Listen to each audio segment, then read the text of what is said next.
Good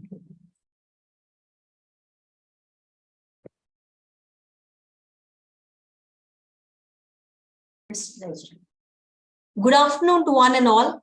On behalf of the Department of ENT, K. Segde Medical Academy, Nitte University, I extend a very warm welcome to our beloved Vice Chancellor, Professor Dr. Satish Kumar Bhandari, our reputed speaker of the day, Dr. Ranjit Peter, our faculty, students, and participants, to our online CME titled Endoscopic Ear Surgeries. Endoscopic ear surgery, also known as EES, is a minimally invasive surgery and has evolved over the years with the introduction of new techniques, new instruments, so that the final outcome of the surgery is less invasive and more better. So I request our head of department, Professor Dr. Vadish Bhatt, to welcome the gathering. Thank you, Dr. Marina. Good afternoon, everyone. It's my privilege to welcome you on behalf of the Department of ENT K. Medical Academy. As you know, the Department of ENT K. Medical Academy, since inception, is organizing a lot of educational programs, and we have learned the technique of online CMEs since the beginning of COVID era, and we are continuing it because now I think what we learned during COVID era has saved me from losing Dr. Ranjit Peter's program, because this was planned in a very short notice, and since sir is very busy in shifting from India to abroad, he was not able to come to Mangalore and conduct a live surgical workshop. Then we planned for an online CME, and thanks to the technology, what we learned during the COVID era. So first and foremost, the idea started with our Dr. Vice Chancellor, Dr. Satish Kumar Bhandari, Honorable Vice Chancellor of Nitte, deemed to be University, meeting Ranjit Peter sir in an event and inviting sir, and sir has happily agreed to conduct a CME of this type. And I thank Dr. Satish Kumar Bhandari sir for this, and I welcome sir on behalf of the faculty and residents of Department of ENT K. Medical Academy for this event. Sir is busy with another commitment, and he is not able to join now. He told he'll join a bit later. Most importantly, I welcome Dr. Ranjit Peter, whom we can call our own person, because he was in Kshema before I joined. That is 20 years back, he was here in Kshema, and now he's a senior consultant in Kinder Hospital, Ernakulam. I welcome sir. Dr. Marina is here to introduce Ranjit Peter sir for the delegates later. I welcome all the participants, delegates, registered delegates, as well as those who are participating and watching it on YouTube. And I especially welcome Dr. Devi Prasad, who is one of the persons in Mangalore who is interested and who probably started doing endoscopic ear surgery in Mangalore. Welcome, Dr. Devi. I welcome all the faculty, residents, and non-teaching staff of the K. Medical Academy who are here watching it and who are supporting it, who are giving us a kind of moral support for conducting more and more workshops. And I welcome all the faculty and residents of the Department of ENT, especially who are here, and the program is being conducted because of you all. I welcome the IT department. Yes, most importantly, when we conduct an online CME, the contribution of the IT department is very important, especially Bharati, Dr. Mr. Mahesh, and all in the IT department for making this event possible. And I welcome the staff of the Staff Development College of Nitte, deemed to be University, for being here and making this event possible. And I welcome one and all who are here and who are possibly joining us shortly, because of I got a few calls from some people saying that it's not able to join. The YouTube link was sent only at 2 p.m. sharp. So that is why they were confused. And I welcome all. And I hand over the session to Dr. Marina Saldana to proceed with the same. Thank you. Thank you, sir. So it gives me great pleasure to introduce our resource person, Dr. Ranjit Peter. Sir has more than 20 years experience in otorhinolaryngology, head and neck surgery. And sir is well versed with all basic and advanced surgical procedures in ENT head and neck surgery, with special interest in endoscopic ear surgery, endoscopic sinus surgery, and anterior skull base surgery. He is qualified with MS degree in surgery, ENT, as well as DNB, and he is a fellow of the European Board of Otorhinolaryngology, head and neck surgery. Sir has completed his training in endoscopic endonasal surgery of the cranial base and pituitary fossa in Pittsburgh, Pennsylvania, USA. He has also completed his clinical international observership with Professor David Kennedy at the Department of Otolaryngology, Head and Neck Surgery, Philadelphia University of Pennsylvania. Sir is a member of many associations like International Working Group on Endoscopic Ear Surgery, American Academy of Otolaryngology, Head and Neck Surgery, ISO, AOI. Sir has also worked here as an assistant professor in the Department of ENT, Case Hegde Medical Academy, following which he worked in Brunei. Later, he worked as a consultant and head of department at Kerala Institute of Medical Sciences, Hospital Kochi. Currently, Sir holds the post of a senior consultant and head of department ENT at Nitte Multispecialty Hospital Kochi, as well as Wellcare Hospital Kochi. He is a visiting senior consultant surgeon at Patala Hospital, Myanmar. He has several scientific publications in national and international journals, and he has contributed many chapters in textbooks. So we are very happy to have Sir with us today.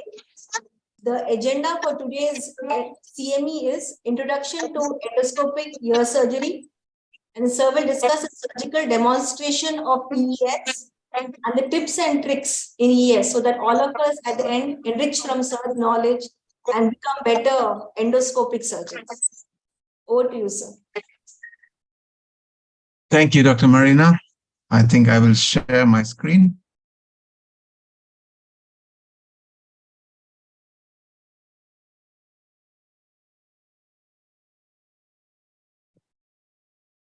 Okay. Am I visible? Is the screen visible? Yes, sir. Yes, sir. Yeah. And am I audible clear enough? Yes, sir. It's clear. Yeah. Okay. All right. So thank you once again, dear Shema team, for inviting me, and especially thanking Professor Satish Bhandari, sir, for this opportunity to speak on this favorite topic of endoscopic ear surgery. Thank you, Dr. Vadesh and Dr. Marina and Dr. Dev Prasad, Dr. Rajeshwari, and the entire team, Dr. Srinath and everyone who are there. I thank each one of you for having me here. So as was mentioned, I will be speaking on three sessions. The first session will be just introduction, in which I will discuss endoscopic media anatomy and a few salient aspects. And following that, we will get into several surgical videos where we can discuss about that. And then we'll have a short question answer session wherein you can put in your questions. And I think Dr. Marina will clarify regarding how to go about that. And following that, we will do a short session on endoscopic ear surgery tips and tricks, the nuances, that is sharing some tips of how to go about surgical procedure without major hassles. So at this point of time, I bring my greetings on behalf of the Wellcare Hospital, the Kinder Group of Hospitals, and the Mandalore Hospital, where I've been visiting for the past 5 years, and the Association of Otolaryngology India, the AOI Cochin chapter, as well as CSOM, that is the Cochin Society of Otolaryngologists Medical Services.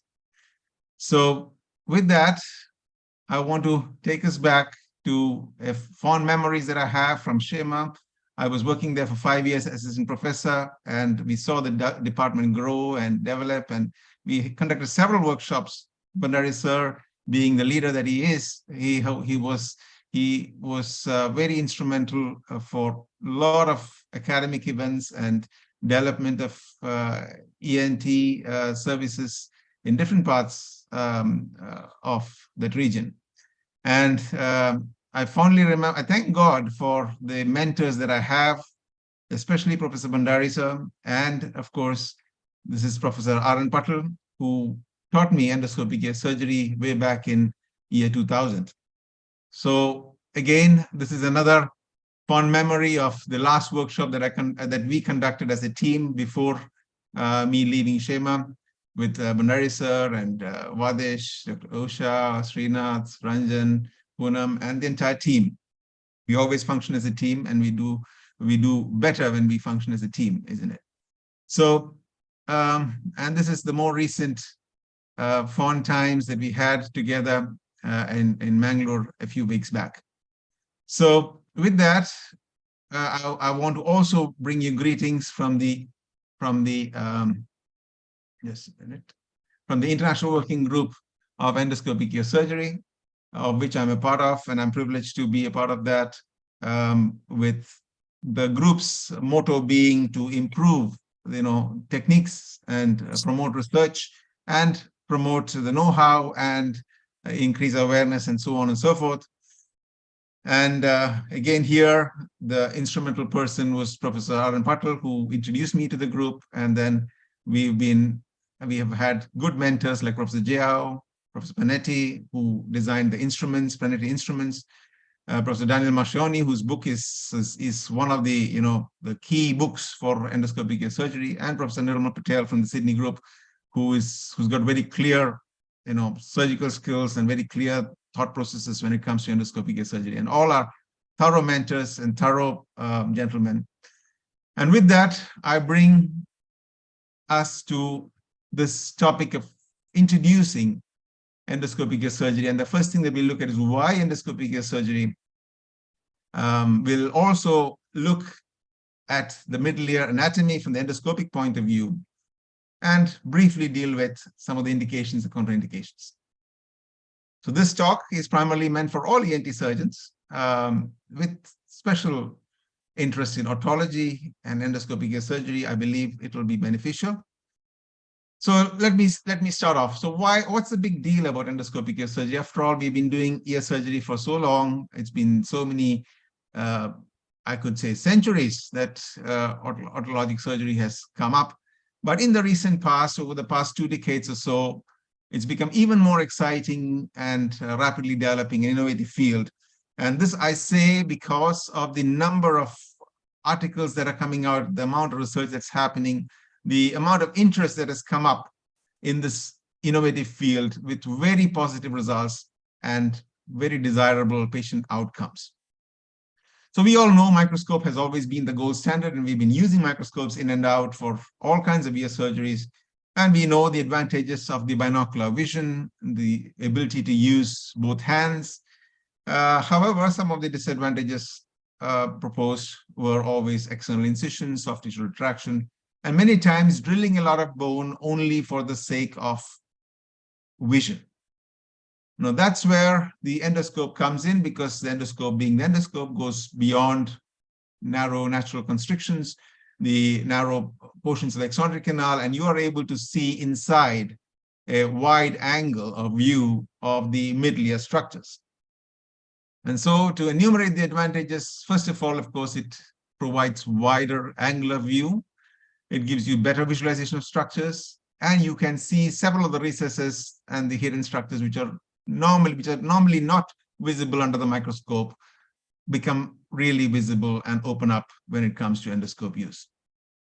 You can also see beyond the shaft of the surgical instruments. And so that brings us, you can actually manage a very, very broad range of otologic diseases when it comes to endoscopic ear work.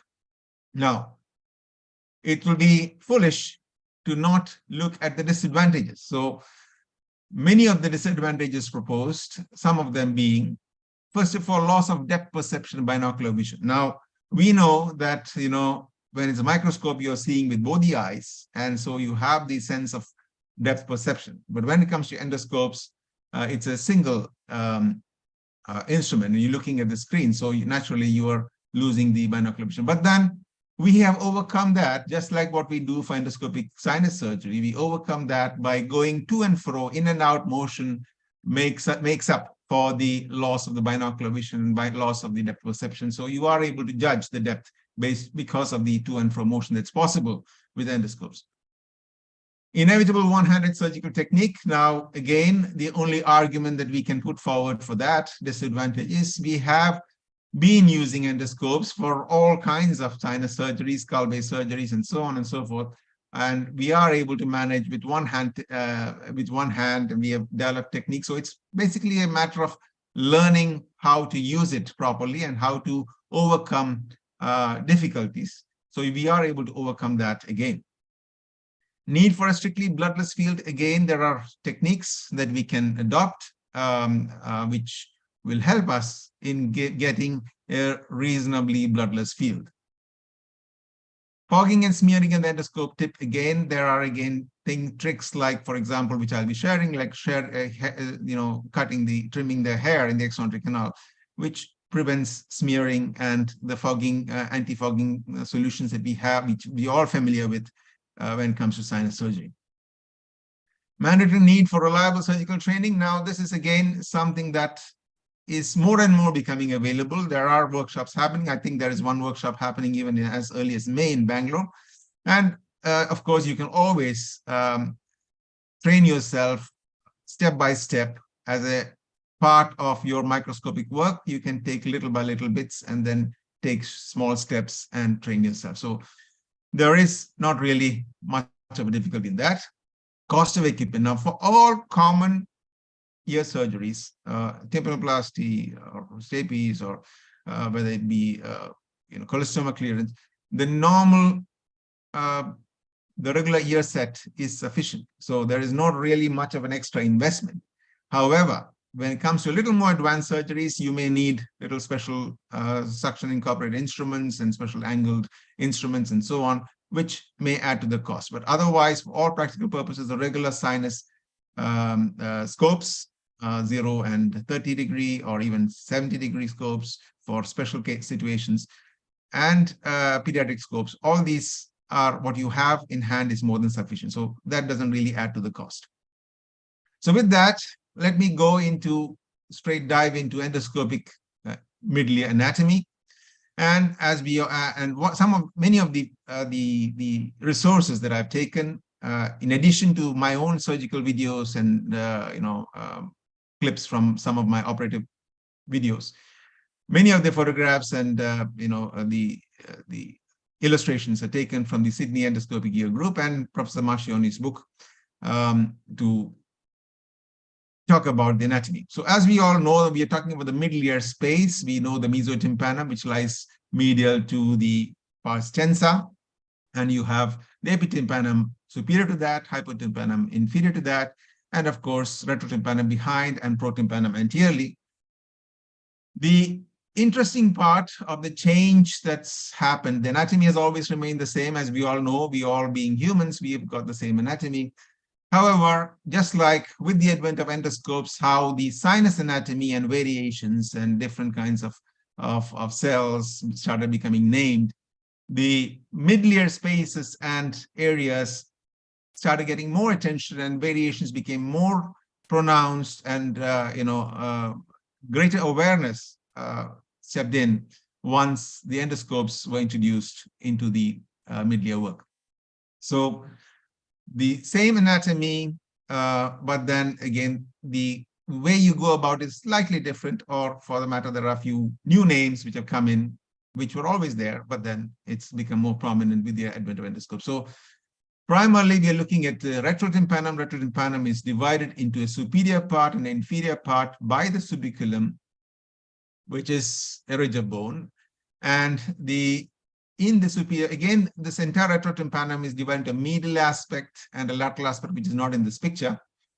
And in the middle aspect, you do have the same, the ponticulus, which we all know is the ridge of bone between the promontory to the pyramidal eminence. And between the oval window and the ponticulus, you have something called the posterior sinus. Between the ponticulus and the subiculum, you have the space called the sinus tympani. And between the subiculum and the inferior limit of the retrotympanum, which separates from the hypotympanum, called the funiculus. That's another ridge of bone, which is also sometimes called as the sustentaculum. Now, all these variations become important when it comes to assessing radiologically and correlating intraoperatively when it comes to conditions like cholestoma, so that you know what you're dealing with. Now, again, the lateral aspect of the retrotympanum, again, is divided by the ridge of, a prominence called the caudal ridge.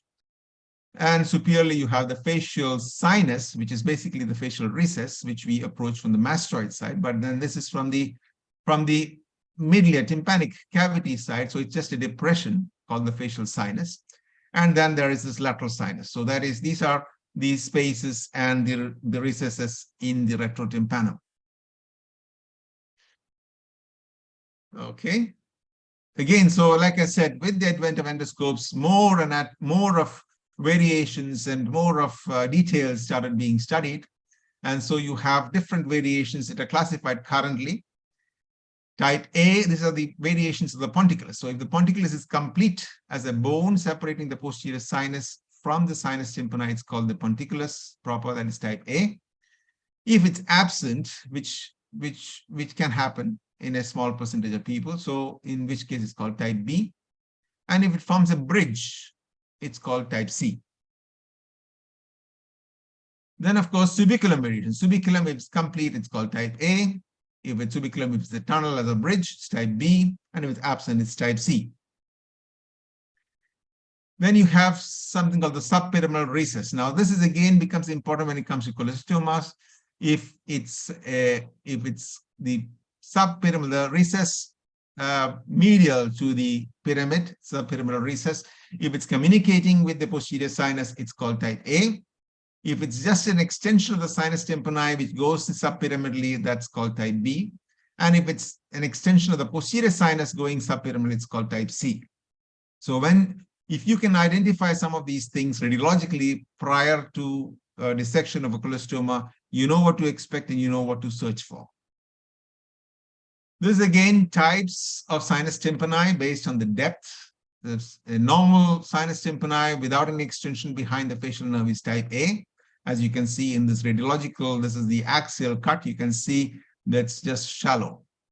Whereas if it is just going up to the medial aspect of the facial nerve, it's called type B, as you can see here.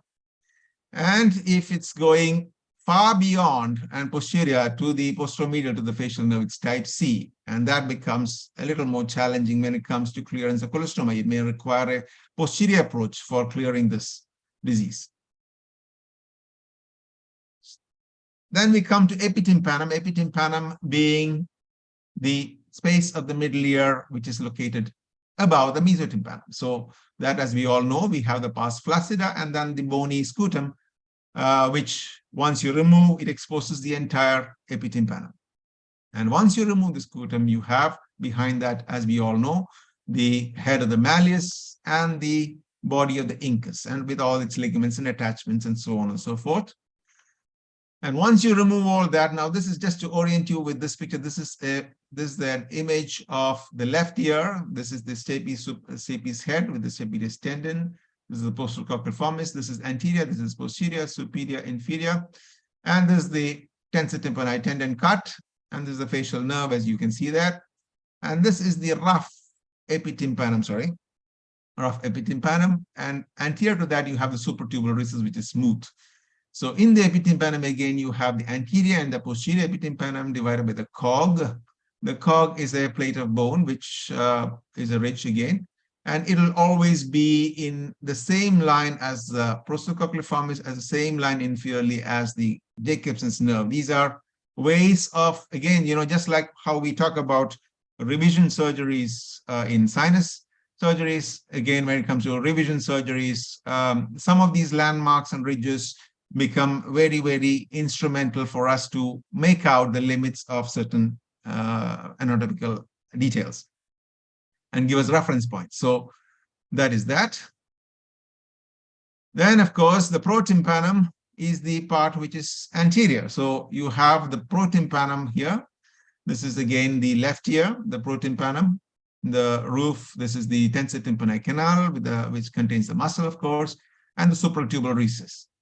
And the lateral boundary is the anterior edge of the annulus. The medial boundary is the Jacobson's nerve. And the inferior boundary is another ridge of bone called the proteiniculum. Now, some of these terms, again, were not really prominent before the endoscopes came in. So this is especially, and here you have the carotid prominence, and as you can see here, these are again variations or the different types of protympanum. If the floor and the roof, as we compare this, if the comparison of the floor and the roof, the floor is less than half of the roof, then it gives you a triangular configuration, and that's called the triangular protympanum. If it's about the same, it's a quadrangular. So these are two variations that are there. Then again, as you can see, the carotid prominence and the eustachian tube lumen. Then another aspect again is the subtensor recess, which is just medial, inframedial to the tensor tympani, canal for tensor tympani. So that again, these are again structures that you need to know when it comes to extension of disease, so that we can clear up completely disease from these structures. So type A, type B, type C. Type B being a little deep and type C being very deep recess between medial to the tensor tympani muscle. Again, variations of ponticulus, proteiniculum. The proteinicum, like I said, is the bridge of bone which separates the hypotympanum from the protympanum. And if the ridge is complete, it's called type A. If it's a bridge forming a tunnel, it's called type B. And if it's absent, it's called type C. Now, talking about ventilation pathways, as you know, there is this concept of functional ear surgery, wherein sometimes we also restore the ventilation pathway of the attic.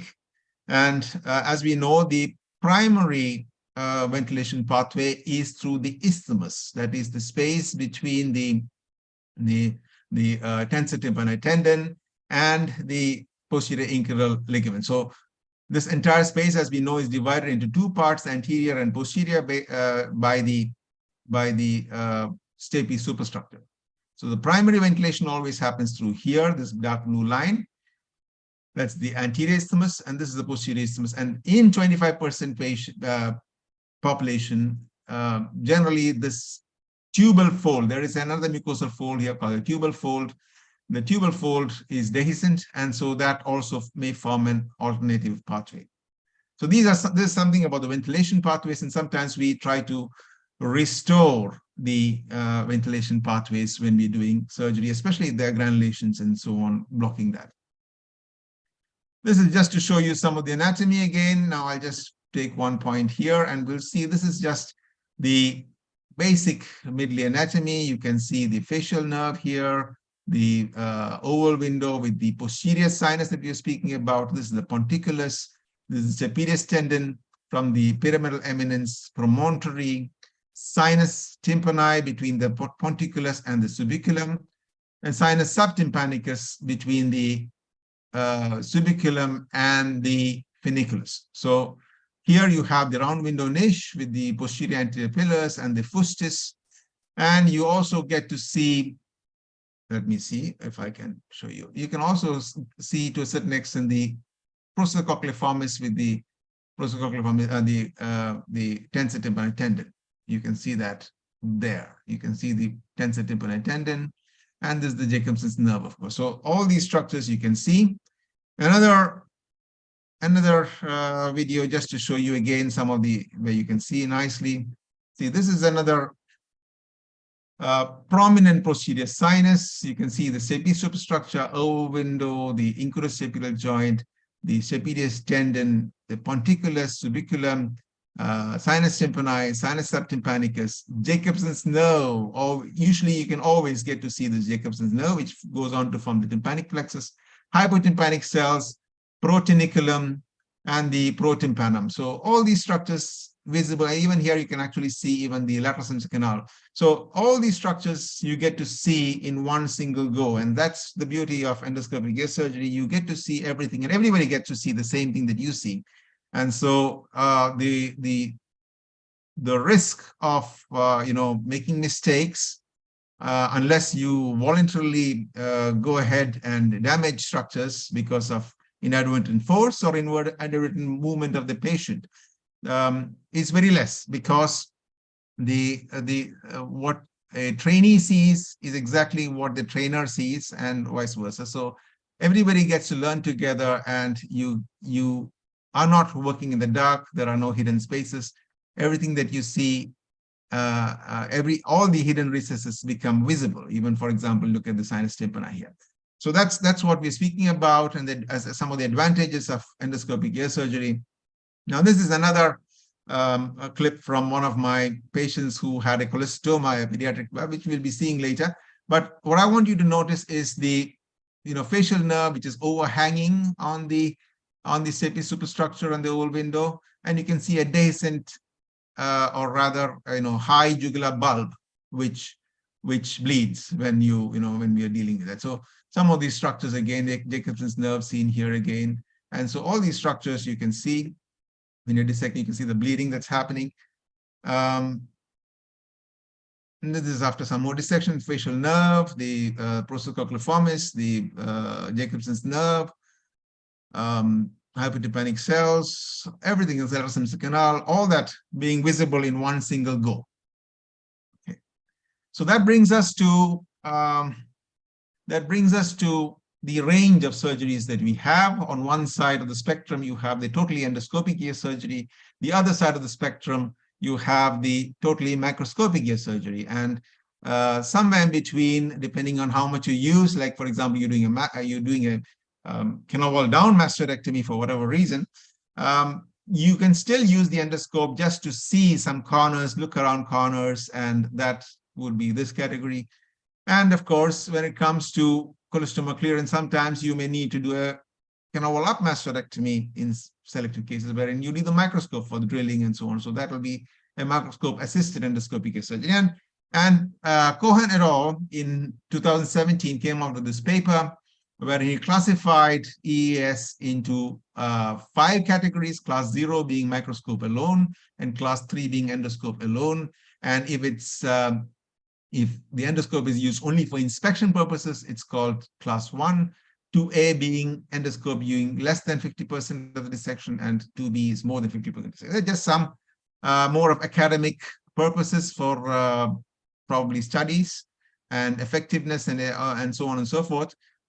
So that is that. Now, when it comes to indications, almost the entire range of all the surgeries that you do with the microscope are very much possible to be done with the endoscope as well. However, when it comes to cholestoma, if the cholestoma is extending beyond the posterior end of the lateral semester canal, that becomes an indication not to waste too much time trying to clear the cholestoma endoscopically, but to go ahead and open up the mastoid and clear the mastoid part, and still come back and clear the tympanic part. Now, having said that, at this point in time itself, let me tell you that we realize that cholestoma mostly always starts in the middle ear cavity, and so it's always a good and wise idea to clear up the middle ear, the tympanic cavity aspect of the cholestoma before dealing with the mastoid segment, which you can always open up the mastoid and clear that part. But the residual cholestoma, whatever happens, recidivism usually happens because of left behind fragments of the cholestoma epithelium in the middle ear cavity. So it's of utmost importance to finish off the middle ear work before you go into the mastoid part. So that is just a side note. So like I said, so essentially the only contraindications or related contraindications being the stenosed extrinsic canal. And that's where I will stop my first part of the talk. And we will go on to the next part of the talk, which is the surgical videos. If there are any questions, I can take it for a short. Maybe I have another 2 minutes, 2 to 5 minutes, or one question maybe if Dr. Marina wants to take that. If not, we'll go into the next session. Yes, sir. We'll continue with the session, sir. Okay, all right, all right. All right, so we will go into the next session. That is some of my videos of the surgeries that I've done over the past several years. Yes, In this, what I would do is I would go from some very basic procedures to a little more advanced procedures, and feel free to comment, criticize, and improve upon whatever is being demonstrated. The whole idea of this talk again is to show you things that are possible and things that can be, sometimes can be a little difficult. So we'll start off with the basic. I'll be showing just the basic grommet insertion and T-tube insertion. 2 types of tympanoplasty, tracheal cartilage at perichondrium and perichondrium alone. Cholestoma with ossiculoplasty, with one using incus, one using cartilage, and one using pork.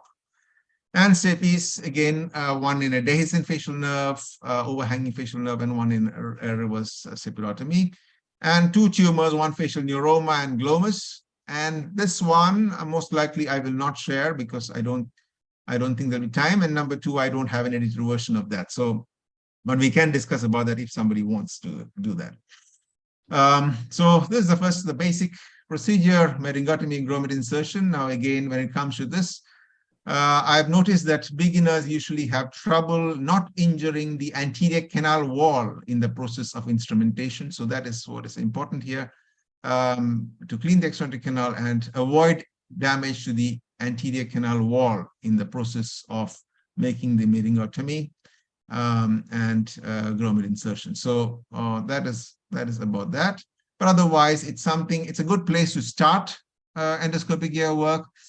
In my particular situation, it started off when the microscope in the institution that I was working in, KLE Hospital, Belgaum, where I did my MS, was busy with the SMILE-10 program. And so we had to do a lot of grommets. And since there was nothing else available, we resorted to the endoscope. And then it became a very, very easy tool to use over a period of time. This is another patient who was it's a child with a cleft palate who had grommet inserted earlier on, but had extrusion of that and then atelectatic drum. So this is the second sitting. So that is the insertion of the T-tube for long-term, as a long-term ventilation tube placement. And this patient went on to do very well. The tube still remains and has got good hearing as well. Next, we will go into this is a tympanoplasty with using a tracheal cartilage with perichondrium. And here, this is again an adult, a male with a small to medium size central perforation, relatively looking dry. And now, one step in the process, we will come to positioning and instrumentation later on in tips and tricks, but then I will focus more on the surgical work per se. So one thing that I do for all the patients is irrigate thoroughly from the middle ear, and you can see some gluey material coming out in a dry ear when you irrigate. So that is the importance of irrigation. So biofilms and infectious material which are there lining the middle ear cavity comes out when you flush nicely. And this is the infiltration. Now, as we all know, as anybody who has done enough and more ear surgeries knows, we always come across different kinds of skin types. Some people have good a good thick exotic canal skin. Some may have very atretic, very thin, just epithelium skin. So you are able to infiltrate. So generally I infiltrate just in the vascular strip area, and that goes on to spread the entire exotic canal. And sometimes you may also want to infiltrate posteriorly and inferiorly as well, if the infiltration doesn't go far and wide. But this is the step. The whole idea of showing this first as a first video of any mid-layer work is to show you the steps. That is the first step being irrigation, followed by infiltration, and then packing the exotic canal, and then the important part of trimming the hair. The trimming the hair endoscopically is a good exercise for hand-eye coordination again. This step should not be undermined. So there are two advantages of doing this.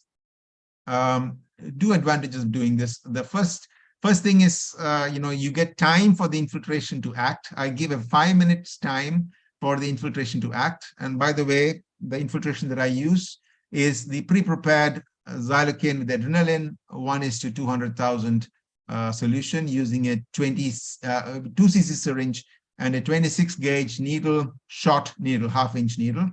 And that gives me good, adequate hemostasis. So of late, I have begun to use ropivacaine with adrenaline as has to be prepared. Ropivacaine, as you know, is a more recent local anesthetic, which has a property of hemostasis. As you know, lignocaine has a property of vasodilation, whereas ropivacaine, not bupivacaine, ropivacaine has the property of hemostasis. So, I mean, vasoconstriction. So that I use ropivacaine with adrenaline in the concentration of 1:100,000. That has to be prepared because ropivacaine by default comes as a plain solution. That's a 0.2% solution. So again, that has got a 0.2 and a 0.75%. I use the 0.2% ropivacaine with adrenaline as 1:100,000. So that is about infiltration and hair trimming, and then proceeding with the standard procedure that we all do. Technique is the same. You have to be patient and trim the fibrous the plug that forms the permanent perforation, and quadrant by quadrant removing the rim of the perforation, and then removing it with an instrument, with a cup forceps. So incisions, I generally place 2 incisions. One is now, forgive me if the video looks too fast because it has been sped about 4 times, I think. So that's why you may see a lot of jerky movements of the instruments, but that's because the video has been sped up by 4 times. So this is an incision at around 10 o'clock and 6 o'clock as the horizontal incisions. Generally, you would want to put the inferior incision first rather than superior incision, because when you put this incision first, if you put this incision first, the blood can tend to trickle down. So we prefer to put the inferior incision first and then the superior incision, and then connect the two at around 6 to 6 mm lateral to the annulus. And then, of course, you elevate the tympanometer flap up to the annulus, and then at the annulus, carefully elevate and enter the mid-layer space. Again, it looks fast because it's a 4x video. Otherwise, this would be very, very drastic, isn't it? So once you've seen the annulus, elevate it slowly and taking care to preserve the chorda tympani. Now, there is this maneuver, which I'm sure anybody who is doing endoscopic ear work knows, but then if you're not, you must know about this. That is pulling down this mucosa from superior to antero-inferior. So that is denuding the lateral process of malleus. That is an important exercise. Let me see if I can get it straight.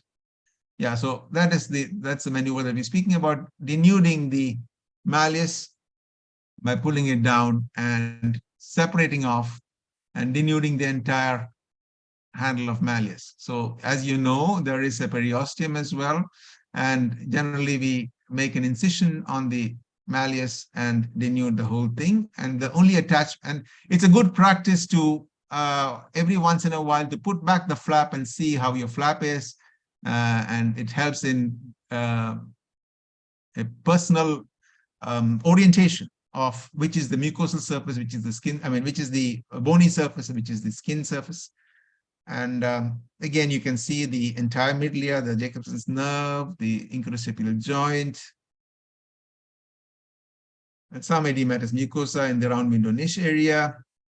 Prostocochlearform is there.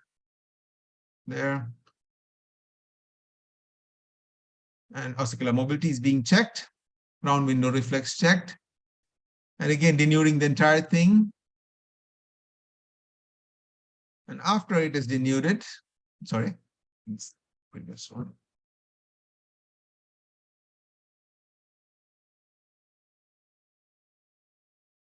After all that will be left at the umbo, there'll be a fibrous tissue, fibrous part, which needs to be cut. And then again, placing back the flap helps you to see how the perforation is, whether you made any tears in the remnant of the TM. You can also measure, you can also freshen the undersurface. So all these things are done by placing back the flap and orienting yourself, freshening the undersurface, for example. And then go on to placing back the flap again and seeing and measuring. There are different kinds of measuring. You can use the circular knife. You can use a small cutout paper scale as orientation as to how much of a perforation you have. And once all this is done, this is a cartilage, tracheal cartilage harvested and with the posterior perichondrium intact, with a small notch for the malleus in the cartilage, the tracheal cartilage being placed, with the perichondrium hugging the exotic canal, and of course the entire thing being placed. And you can see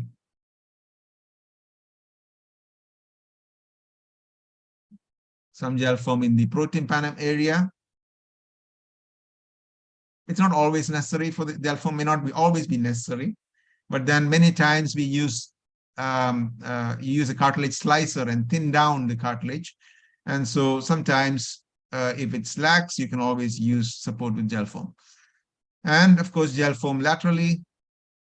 And we use a steroid-based ointment gel foam at the site of the incision site to prevent granulations.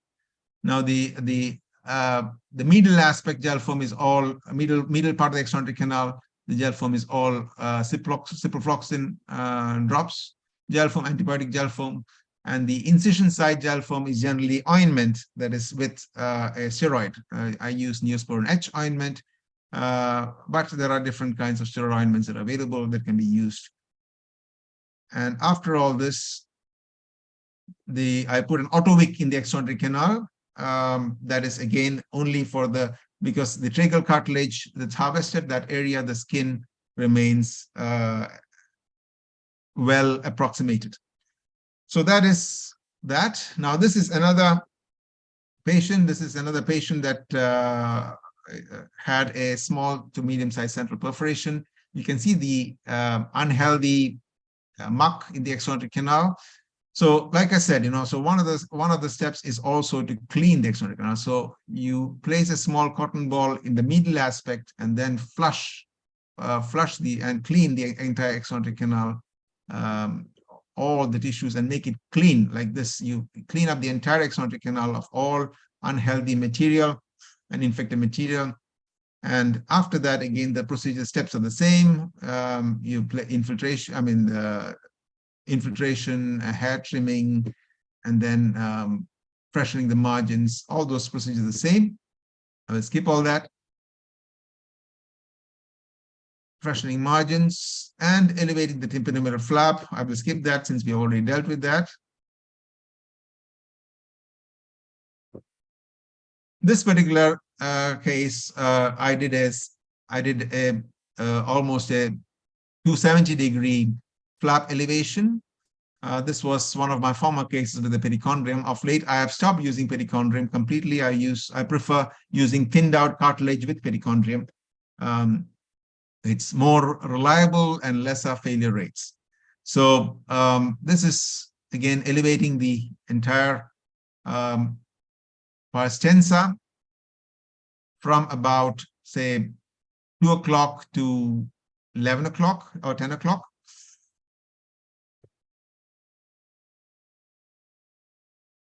And raising it like the bonnet of a car, you elevate the entire thing and raise it up. It's very handy when you have a subtotal perforation. Oh, sorry.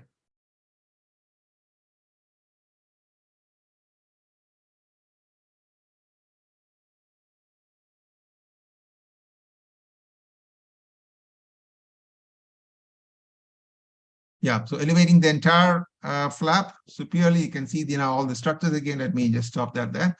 So here again, you can see the protimpanum, proteiniculum, Jacobson's nerve, hypotympanic cells. Here you can see the facial nerve, the pyramidal eminence, the stapedius tendon, lateral semicircular canal, oval window, the posterior sinus, ponticulus, subiculum, sinus tympani, sinus subtympanicus, round window niche, all these structures in one go. You can also see the process cochleaformis there with the tensor tympani tendon. So anyway, many of these things, when we do, we have to be extra careful that in the enthusiasm of visualizing structures, you should not injure or manipulate or cause too much of movement to the ossicular chain. Especially, we discourage the use of angled scopes. Anything beyond 30 degrees is not recommended for beginners. 30 degrees is acceptable, but not beyond that, because there is a tendency to accidentally injure a structure. So again, you can see very clearly the entire whole window with the posterior sinus. You can see the stapedius tendon. You can see the lateral semicircular canal, but all that. So all these structures become very, very clear and visible. All the recesses are in front of you. Now, this is a harvested perichondrium. Now, when we use perichondrium, let me put in a word. We use the perichondrium, the anterior perichondrium. The tracheal cartilage, when you harvest, there is the canal wall facing posterior aspect and the parotid facing anterior aspect. So the anterior aspect is always thicker and more durable. The posterior aspect, or the canal wall facing perichondrium, is thinner. So when we use a graft, we always use the anterior or the parotid facing aspect of the perichondrium from the tragus, if at all you want to use that. And that perichondrium is always harvested separately. And the reason being, it can be used as extension grafts. In case your cartilage falls short, you can always use it as an extension graft. So those are some of the uses of the perichondrium, anterior perichondrium. Placing that, draping the perichondrium all around on the extrinsic canal, and then placing it back, placing the flap back, and you can see the perichondrium there. It's important to smear out any folds and have a clear, clear graft and flap interposition. You can see that it's fully clear and well hugging. And then again, place the gel foams. Again, it's very important to smear out any gaps so that there are no air pockets. And then you place, so you can see now the entire perichondrium bridging the entire thing. And it's very, very secure. It's draped on all sides on the bone. Now, the only disadvantage of this technique of raising all around is anterior blunting can sometimes happen, because once you manipulate the anterior angle, the tendency for blunting is always there. So, so this technique is one of the techniques just for demonstration's sake, but generally I don't do that. Usually I now elevate only from 6 o'clock to 10 o'clock and then place the cartilage graft. So it's much more stable and no blunting. Okay, so that's that. Next, we go into stapes. So Okay, this is a patient. Again, I think there's a lady who came in with, oh, sorry, this is a male patient, the 30-year-old male with a left ear moderate conductive hearing loss and a Carhart's notch. You can see the external canal. Now, in this particular case, again, you can see the infiltration happening. Sometimes you may have, depending on the skin thickness and so on, you may have some blebs forming, but nothing to worry about the blebs. You can just puncture it and it's again, it comes back. The important thing is getting the good blanching of the structures of the skin of the external canal. And if the infiltration is not going down, then you can always make a separate infiltration. But otherwise, for all practical purposes, you can see now with just this one infiltration, you're able to reach almost all areas. So that is optional whether you want to infiltrate again. Then again, the procedure is the same.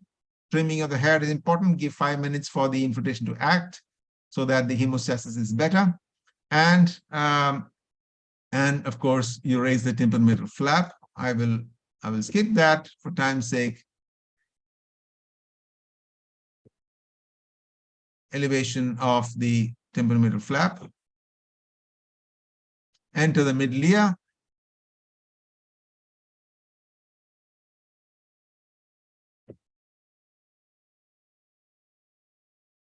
And you can see the structures. And everybody gets to see the structures.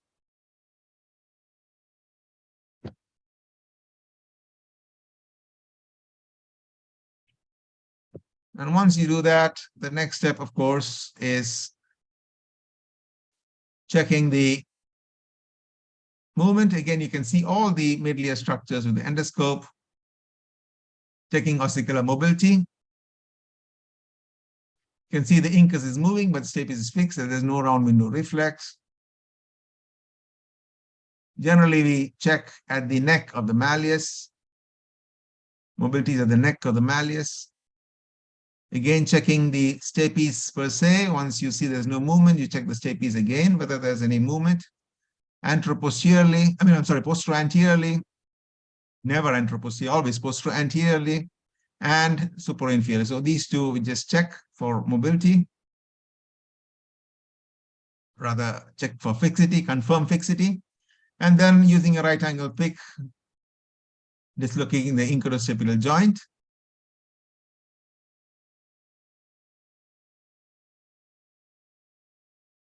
You'll see a wide variety of instruments being used. I use the right angle pick, the sickle knife. Sometimes I use even the circular knife for separating the incudostapedial joints.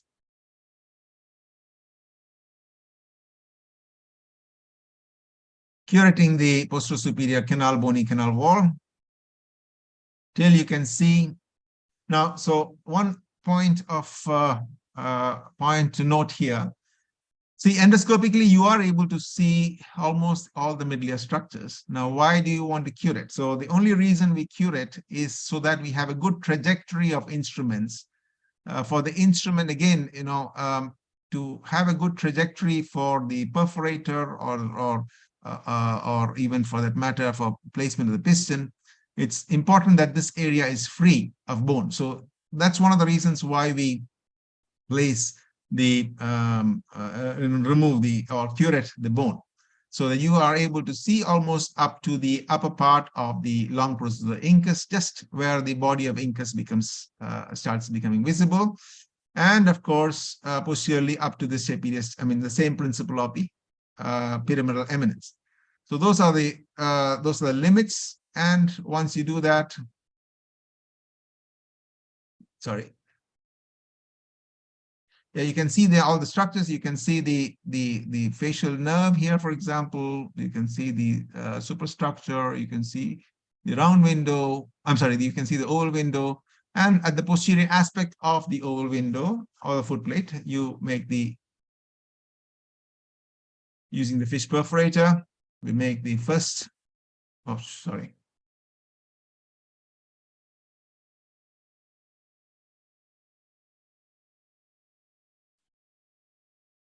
and the second.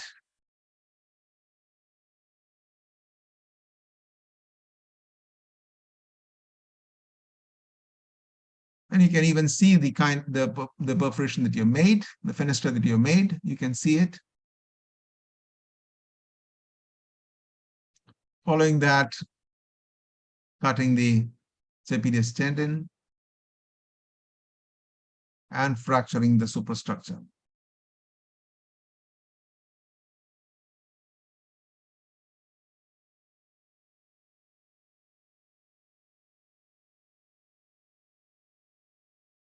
And once it's fractured, you can see the fenestra very clearly again. Many times you are able to get away even without fracturing the superstructure. You can see very clearly. Now, again, there are a lot of different configurations of anatomy wherein you can see better in certain cases you can see less. So that is the fenestra. You can see very clearly all the structures, facial nerve, the posterior sinus, the ponticulus, the subiculum, sinus tympani, the bridge between the sinus tympani and the sinus subtympani. I'm sorry, there's the posterior sinus and the sinus tympani and the round window, all that. So you can see everything that you need to see in one single go. That's the beauty of endoscopic ear surgery, removing the superstructure, measuring the distance,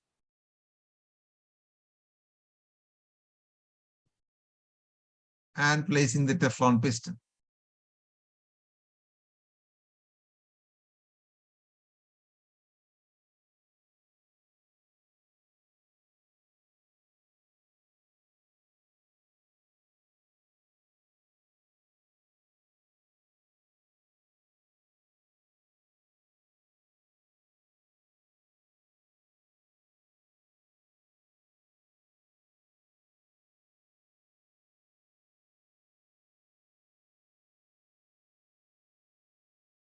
There are different techniques of placement. There are sometimes you get in one go, sometimes you may have to do multiple attempts, but that either way, the important thing is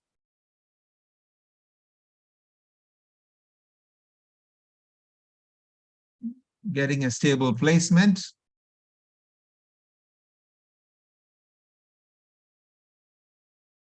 So once it's engaged, I usually put a blood seal. I use a blood seal. I used to use fat, but I have kind of stabilized on using a blood seal for all my patients, and I get reasonably good results with that. So I do that. So the anesthetist draws blood and transfers to another sterile syringe.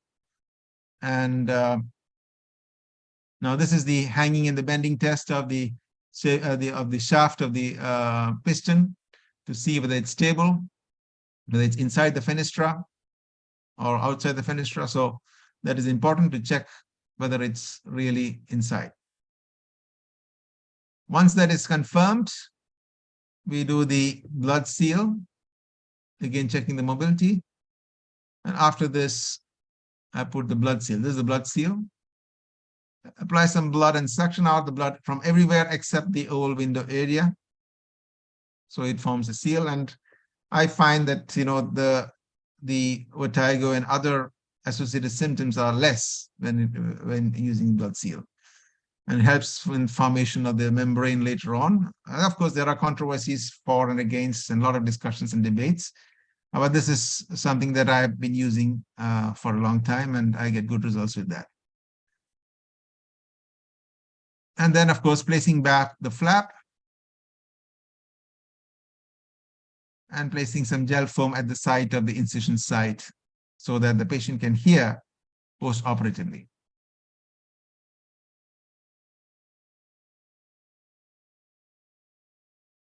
That is that. Now, another one that I want to show is a dehiscent facial nerve. Now, this is an interesting case. An Arab lady who was referred, who had a failed surgery in the left ear elsewhere, and then was referred, you know, saying that they cannot use anything other than hearing. This is the pre-op audiogram. You can see the conductive hearing loss on both sides. And I did get the radiology as well. You can see the radiology there. And so I opted to do the right side.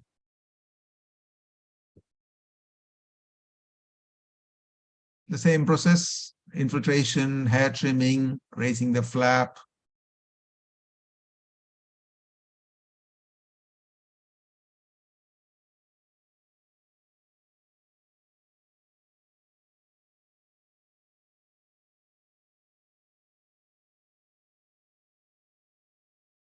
This is the right ear. Now, mind you, there is always a difference between the right and the left ear. And for beginners, it's always advisable for right-handed surgeons to do the left ear first.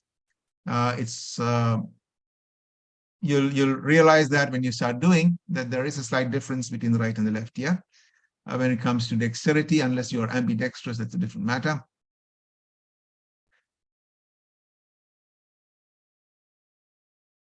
Raising the pyramidal flap, I'll skip that.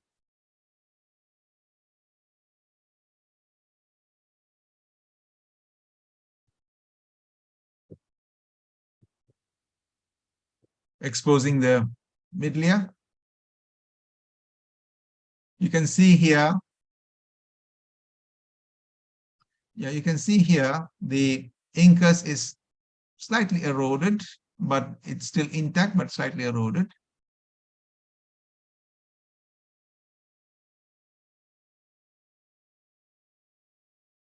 Here. Let me fast forward a little bit. Curating. You can see the facial nerve here, facial nerve lying on the oval window. This is after irrigation. Curating further. A lot of mucosal tags, removing all the tags.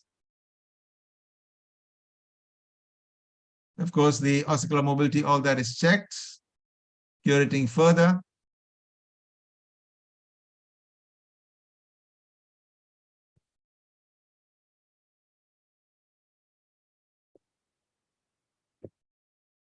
I'll fast over that.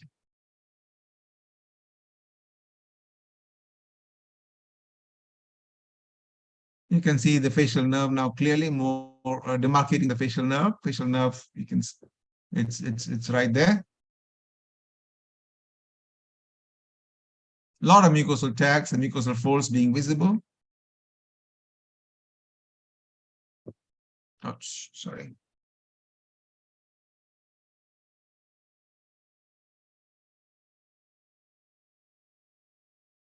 Okay, okay.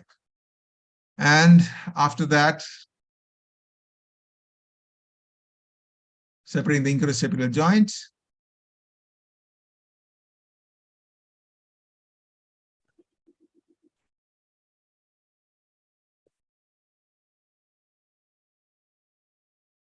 Sorry.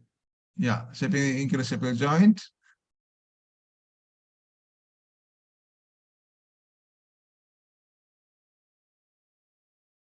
Yeah, I think that part is done. So this is after the superstructure is removed. I place some gel foam there. You can see the facial nerve here, and the endoscope, you can see the very deep foot plate there.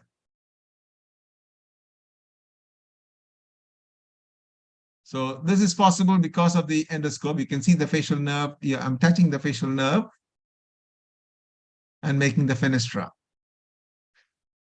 In this particular case, even the feel is important because of the deep oval window and the dehiscent facial nerve, dehiscent overhanging facial nerve. So when blood comes in, I just place it. We're not allowed to use suction, as you know, or she'll have sensory hearing loss.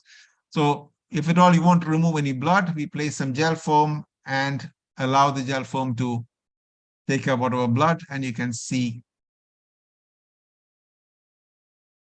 the oval window better and foot plate better.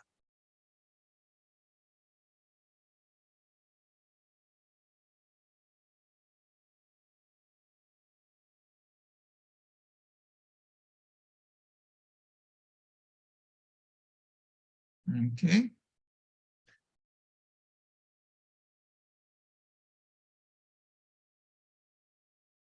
Not directly suctioning on the oval window, only removing the thing, the gel foam. Now you can see the fenestra very clearly there. And Now you can see the fenestra even better. So that is that. And after that, placement of it's important to see the structures clearly. So any bleeding has to be handled with gel foam, just like what we do with like we say, always speak about endoscopic skull-base surgery. Gel foam will help you in controlling any minimal oozing. That is not using suction, it's just only the feeling the area. Placing the piston.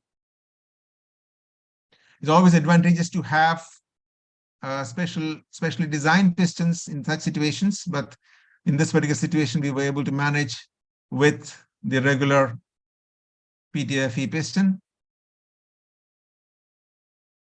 As you can see, the facial nerve is coming there.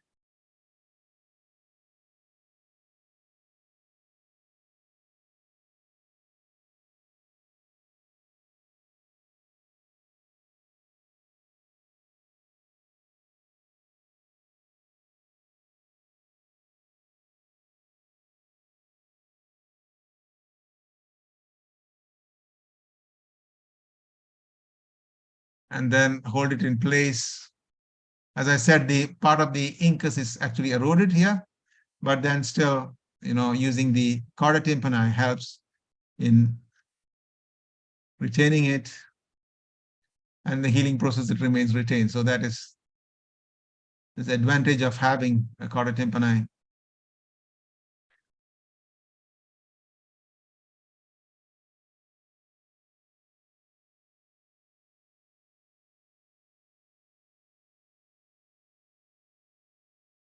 So that is that. Again, after this, using the blood seal.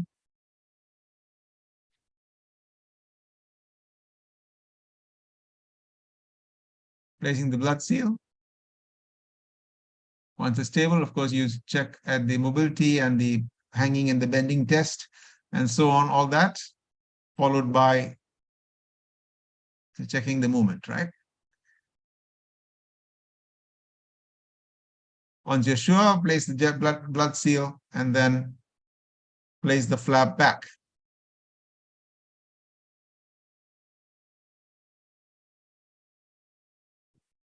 The flap is placed back, gel foam placed back, the corners all approximated well. Now, this patient, of course, was only in India for about 2 weeks, 3 weeks. So this is the pre-op audiogram. First day post-op audiogram, you can see the closure. And the 7th day post-op, you can see the complete closure, almost 20 decibels in the speech frequency. So that is the overhanging facial nerve. Next, we will go to the cholestoma series. The first case is a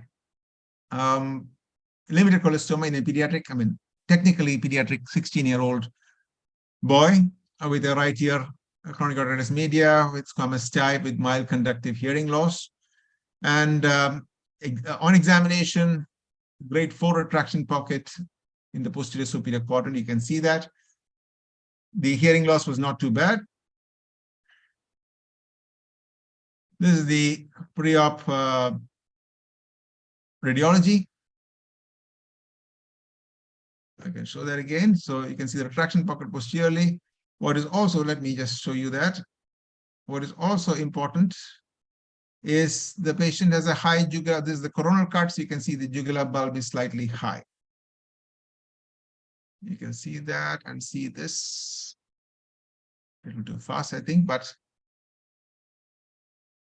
that's the jugular bulb was high. So this is the posterior superior and posterior quadrant complete retraction pocket with erosion, with a lot of epithelial debris. So as we do always, we wash nicely, thoroughly with saline.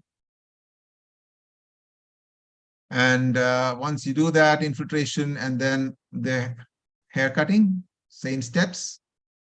Raising the flap. In this particular situations, whenever we deal with cholesteomas, generally it's advisable to have a lot more anterior area in the flap included. So In this is right here, so I would put the incision at about 3 o'clock, and the posterior incision at about 6 o'clock, or even 4 o'clock. So 6 o'clock or 5 o'clock. So this is the flap being elevated. Basically, we want the scutum fully accessible for removal.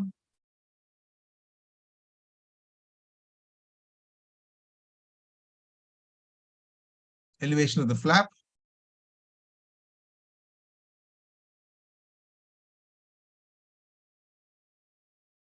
Here again,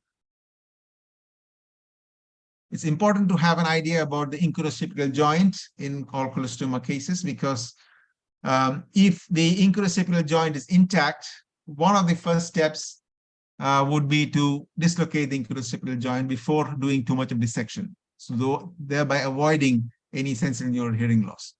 Now, in this particular situation, I must also say one of the key principles, if you want to call it that way, of cholestoma surgery is to not be greedy for the cholestoma clearance at the initial stage. The important part is improve the exposure, just like how you would deal with a JNA or any kind of vascular tumor in the nose. We always like to improve the exposure all around, so that you can deal with the pathology better. So even in this particular situation, we try to peel off and try to get the sac as a whole wherever it's possible.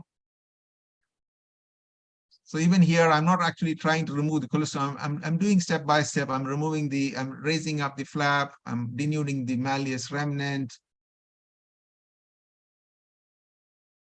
Anteriorly as well.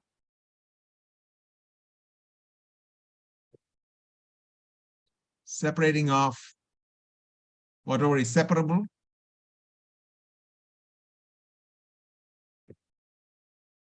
All this is cholestoma. You can see the retraction pocket all hugging the middle ear.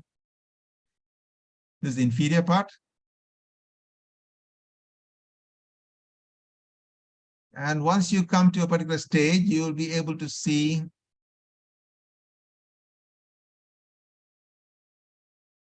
in fact, here you can see the stapes head. Stapes head is here. The incus long process is absent. Curating. This is the eroded incus. And you can see this is the stapes head there. So you get a lot more space by almost all cholestoma surgeries, I can say. One of the first steps is once you're sure that the incuroscapular joint is in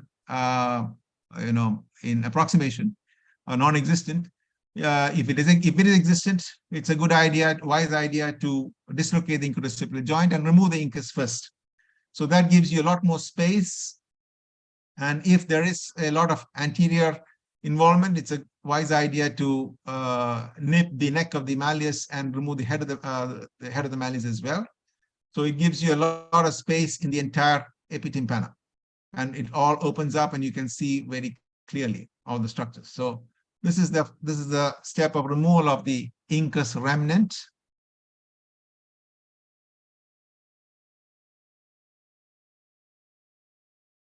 Again, careful that you don't apply any extra pressure on the stapes head.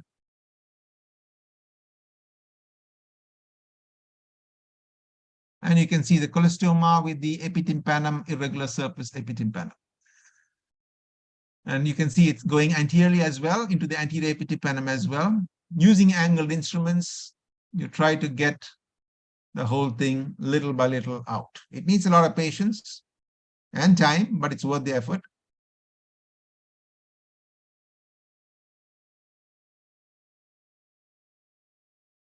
Curating some more. Now, as you can see, this is the facial nerve here. This is the facial nerve. This is the stapes head, and this is the stapes tendon. The same principles apply. All movements are from posterior to anterior, never from anterior to posterior. Always from posterior to anterior, careful, slow and steady.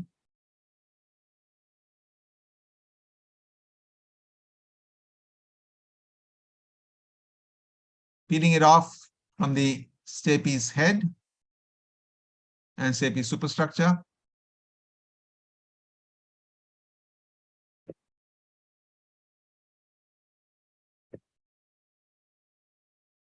Peeling it off from the promontory. Mind you, I'm not really dealing with the posterior aspect now. I've got a plane and I'm dissecting out from superior to inferior. From the promontory.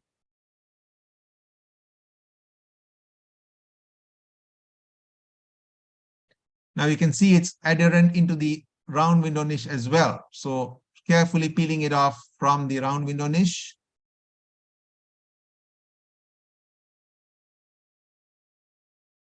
And this is from the anterior epithelum. The malleus is still there, but we'll be removing the malleus and then removing it from anterior epithelum. Using the gel foam and cotton balls for, actually cotton ball for dissection.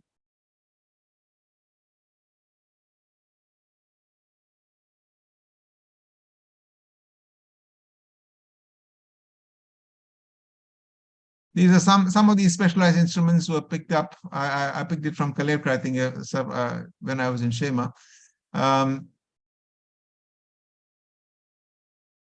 Instruments in cholestoma surgery, instruments play a lot. Special instruments, especially little angled instruments, make life easier. So peeling it off from the round window niche, you can see the cholestoma being peeled off from the round window niche. And round window membrane for that matter. And mind you, you can see the bluish discoloration here. This is the high jugular bulb, which will bleed shortly. You can see it's actually, you can actually feel the entire jugular bulb there. But it's important to get the plane of dissection, to peel it off slowly and carefully so that you get a complete removal.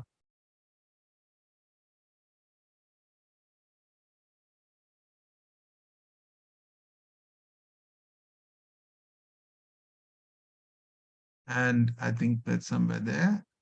Yeah, see the bleeding? That bleeding is from the jugular bulb. So as with all other surgeries, when you have this kind of bleeding, apply some gel foam, wait for some time, and the bleeding will stop.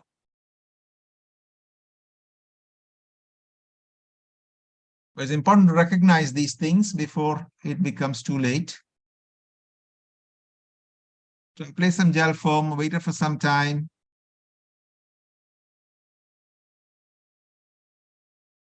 This is placing back the flap, I think. And slow and steady dissection. You can see the jugular bulb, round window. Here also the facial nerve is slightly overhanging. Jacobson's nerve here. Separating it from the anterior pillar of the round window.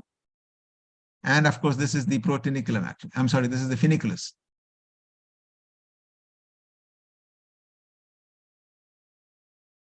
And the protympanum is completely free. So the whole advantage of the step-by-step dissection is you are able to see all the structures. You're able to see what are the free structures, what are the areas which are not involved, what are the areas that are involved.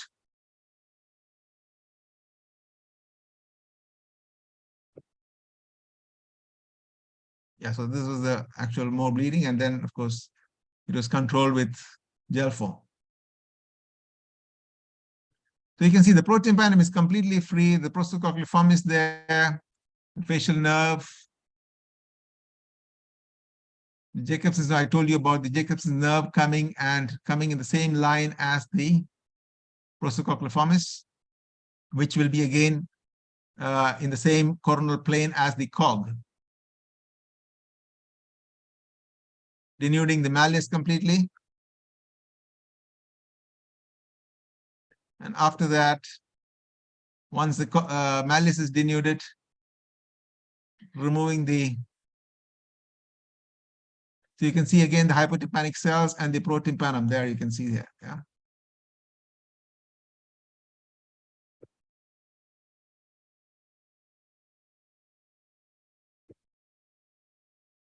Once that is all done, cutting the fibrous strands at the umbo. So once the complete clearance of colostoma, including the epitympanum, is done. In this particular case, I think it was not really much in the anterior epitympanum, but there are other cases wherein when it's there, you'll have to remove the head of the malleus and then place. This one, the ossiculoplasty was done with the incus. Currently, I don't use incus anymore. This is one of my earlier cases.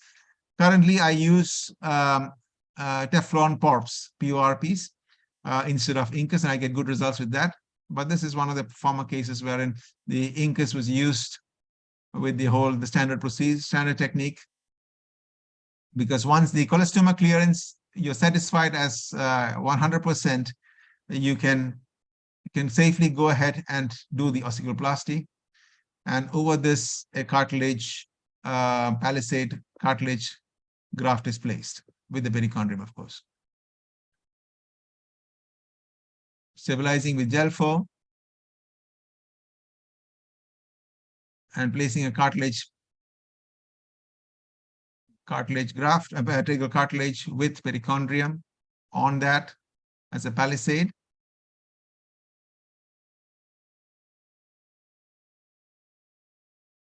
Like I told you, the protympanum is completely free, so it's safe to use anteriorly. And so that is the cartilage being placed on the incus and gel foam.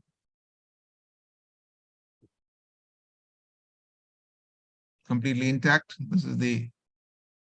So this patient has been on follow-up for the past, I think, 3 years.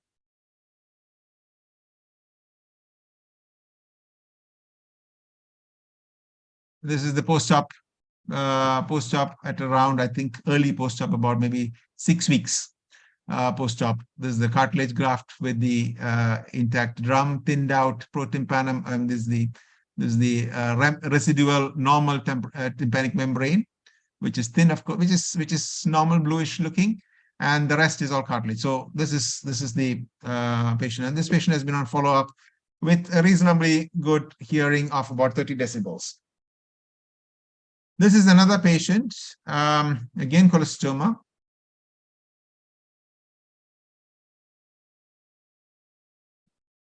This is a retrotympanic colostoma.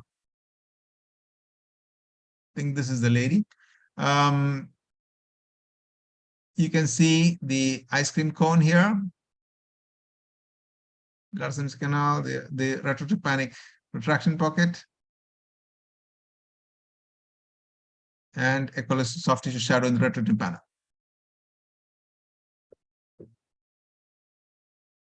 Okay.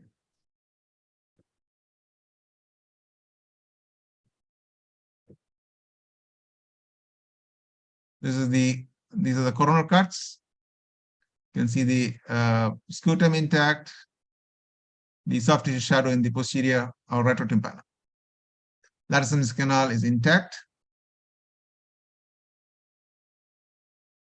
And this is the sagittal cut. You can see the soft tissue shadow. I think we missed that. The soft tissue shadow in the retrotympanum. So that is that. Now for the picture, you can see the attic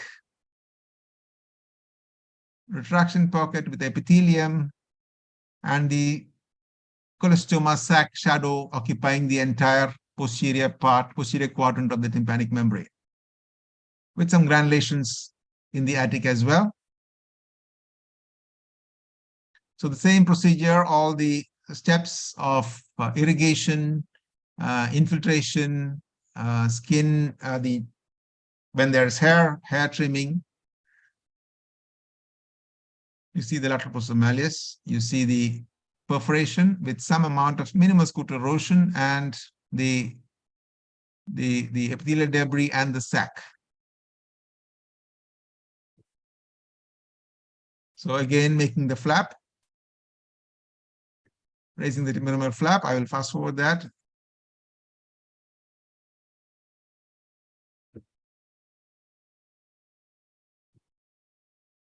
Elevating the flap. And here you can see the sac coming into view.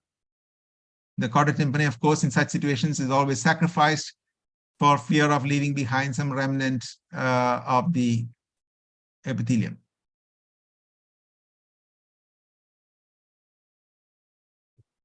Ouch, sorry.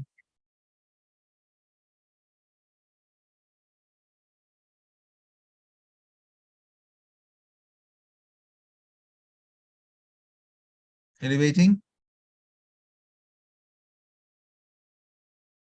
So you can see here now, the anterior to the sac is all completely free. Yeah. Yeah. So you can see that the protympanum, in fact, the rest of the mesotympanum, rest of the hypotympanum, rest of the protympanum, everything is completely free. There's nothing happening there. There's no evidence of colostoma of any kind. So it's perfectly, it's important to delineate and to identify these things. Everything anterior to the handle of malleus is completely free. In fact, you can see there's nothing happening even here.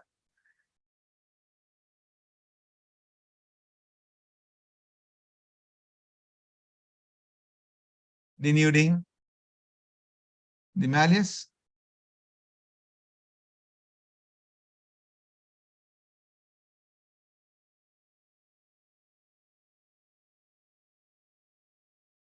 In this particular situation also, we know that the incuroseptal joint is non-existent, destroyed. So it's safe to manipulate the malleus to one's liking. Of course, then we curate the posterior part and the attic.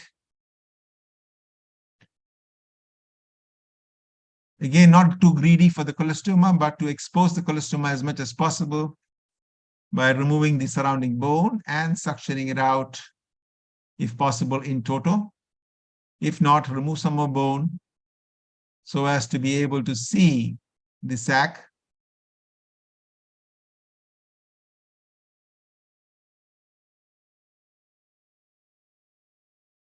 And once you do that, you can actually, with angled instruments, angle suction and the right instruments,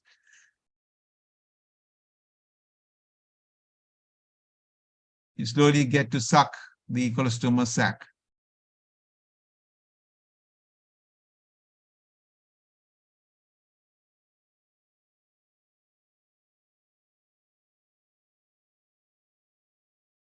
And there you can see behind, you can see the incuroseptal joint there. This is the incuroseptal, I'm sorry, the malleoincural joint. Malleoincural joint, which this is in the epitympanum, of course. Here again, you can make out the difference between the colostoma and the mucosal attachments.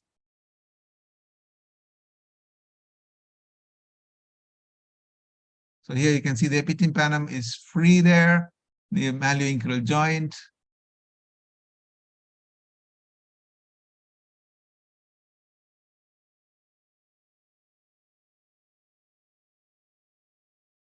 Gentle traction, gentle suction, getting the sac in toto.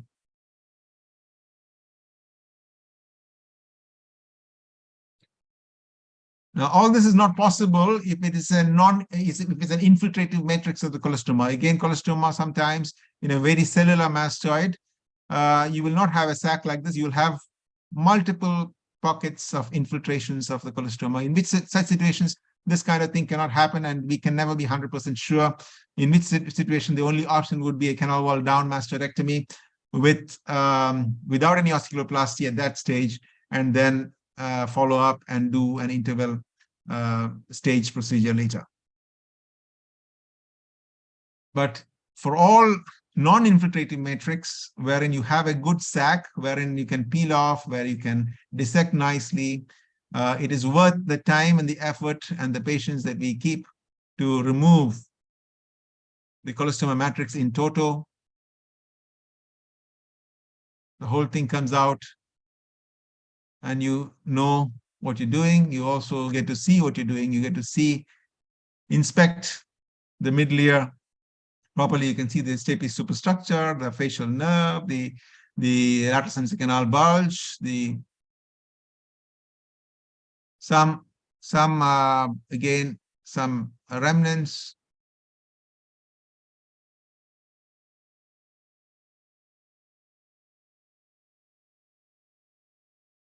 Whenever you have blood clots like this, you can generally in cholesteatoma, once the dissection is being done, I don't irrigate too much for fear of displacing some of the epithelium elsewhere.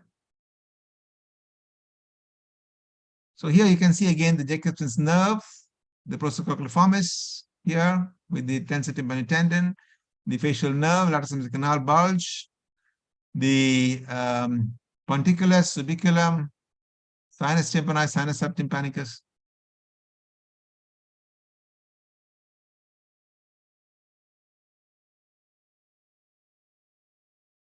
So here again, see the anterior epitympanum also we need to see.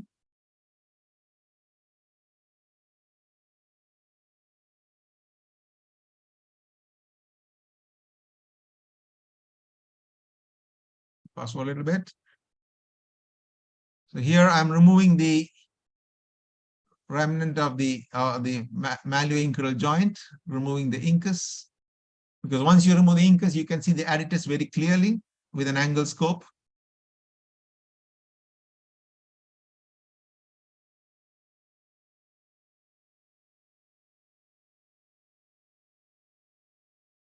So there you can see the entire epitympanum with the lateral semicicanal here, facial nerve here, lateral semicicanal here, and the adytus with an angle scope. You can see all the structures. Now this is the malleus.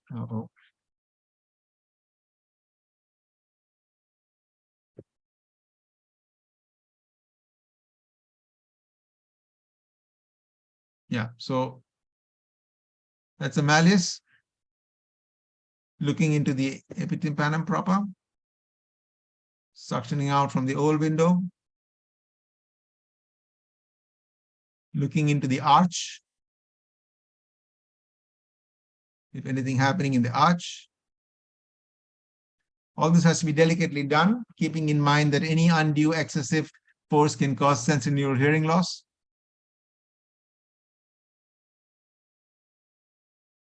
There many times can be mucosal tags and mucosal folds because of long-term disease.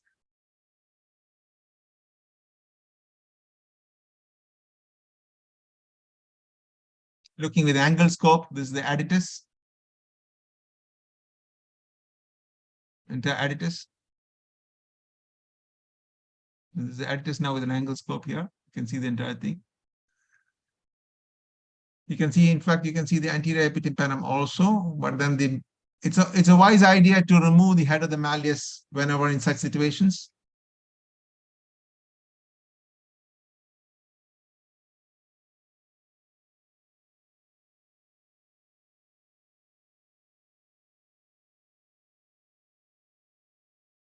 Now, in this particular situation, our OT had run out of PORP, so I used a tragal cartilage with a small hole, and I didn't want to use the incus, so I used a cartilage,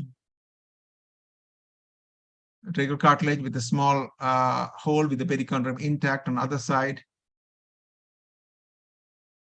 and place that as the PORP.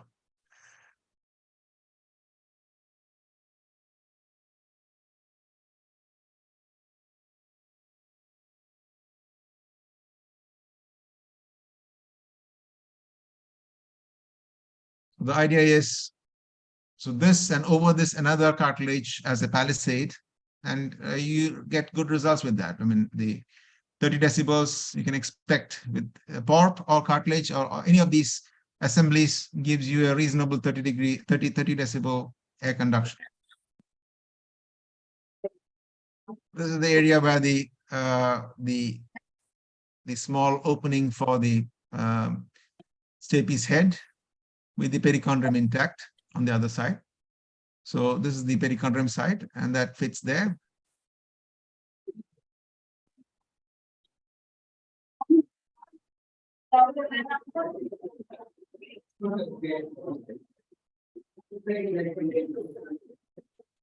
So that remains there. And on top of that, cartilage assembly, I will speed up. This is the tracheal cartilage with perichondrium, and the flap is placed back.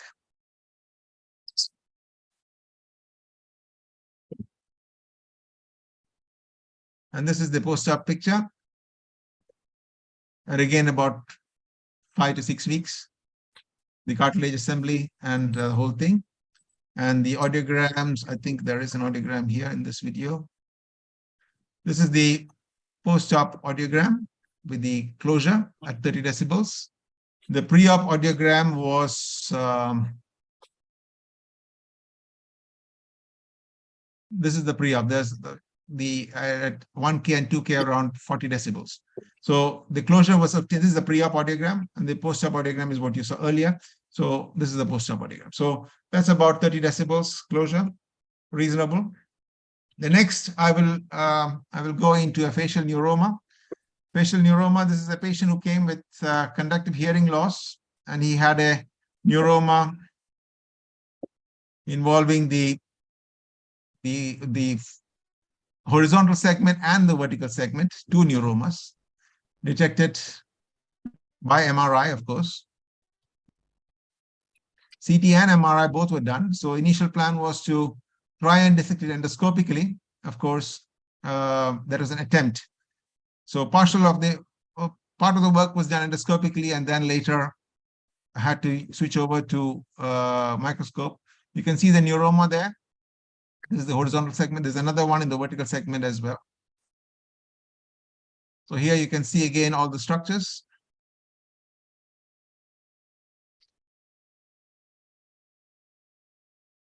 Drilling the attic, removing the incus. I'll go quickly. And from the geniculate ganglion till the vertical segment completely exposed, with an endoral incision was made, fully exposed, and then we use actually a greater auricular nerve interposition graft with temporalis fascia on both sides. No suturing, nothing else. Only placement in the groove and placement of temporalis fascia on both sides, and gel foam placed there. And the flap is placed back into the circumferential thing. Now this is the pre-op. You can see a complete normal Haus-Brackmann 1/6. This is the first day post-op. You can see the almost complete facial palsy. And this is 2 years post-op.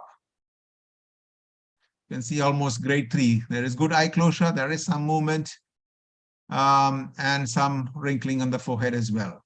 So it's about grade 3 facial palsy. So that is post-op, 2 years post-op. Next, before I close this session, I'll just quickly show the glomus. This is a patient, again, about a 30-year-old lady with a glomus pulsatile mass in the extrinsic canal. You can see the pulsatile mass there. Sorry, I'll just show you once more.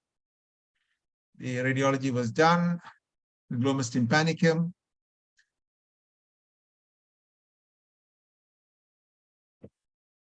And this is the mass, this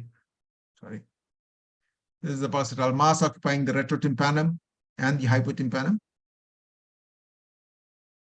So I used raise the tympanometer flap as usual but in this particular situation, I used an MLW wand of the coblator.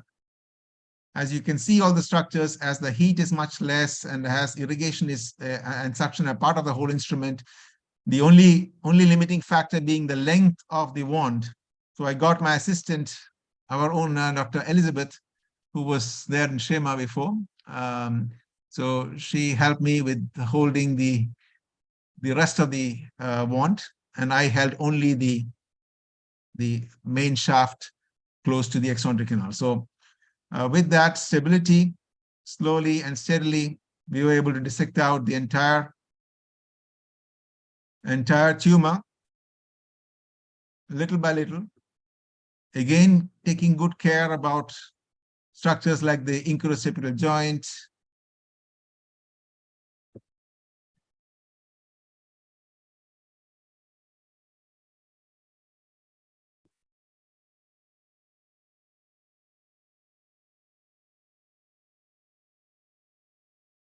and you are able to get the structure fairly under control. Here you can see the malleus, the only risk being too much of, coagulation on the bone. We were concerned about whether it will necrose and so on. However, nothing happened. So slowly peeling off from the promontory, you can see the incuroseptal joint there.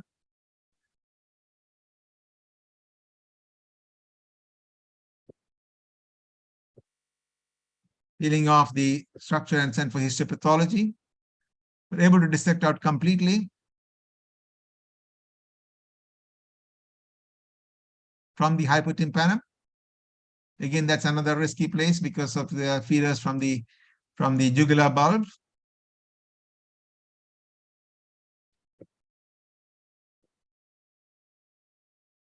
So the entire thing was removed, and gel foam was placed over the hypotympanum because of some bleeding. And this is the post-op, I think. This is the post-op, I think 6 weeks again.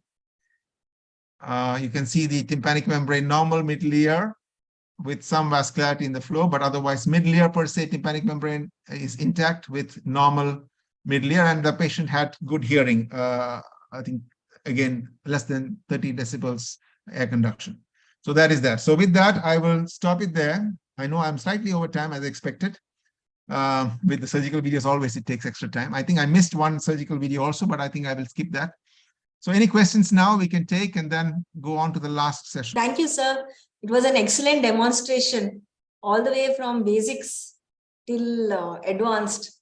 So all your surgical videos are very interesting. That all, I'm sure, who are watching were really glued to the computer. So there are some questions. One of the questions: do you do onlay technique?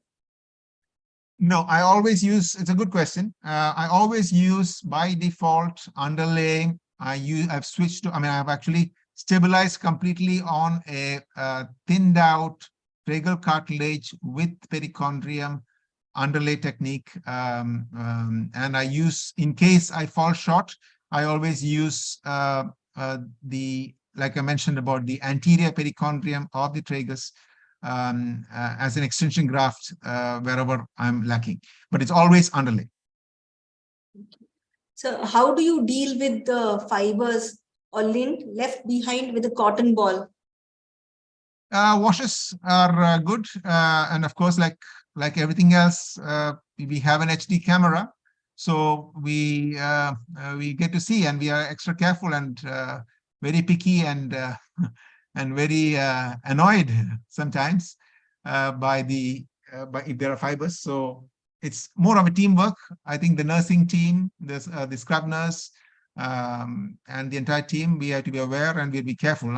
Currently, actually, I don't use cotton balls anymore. I use the same, the patties that we use in the nose. Yes. I cut that into small 5 by 5 mm patties.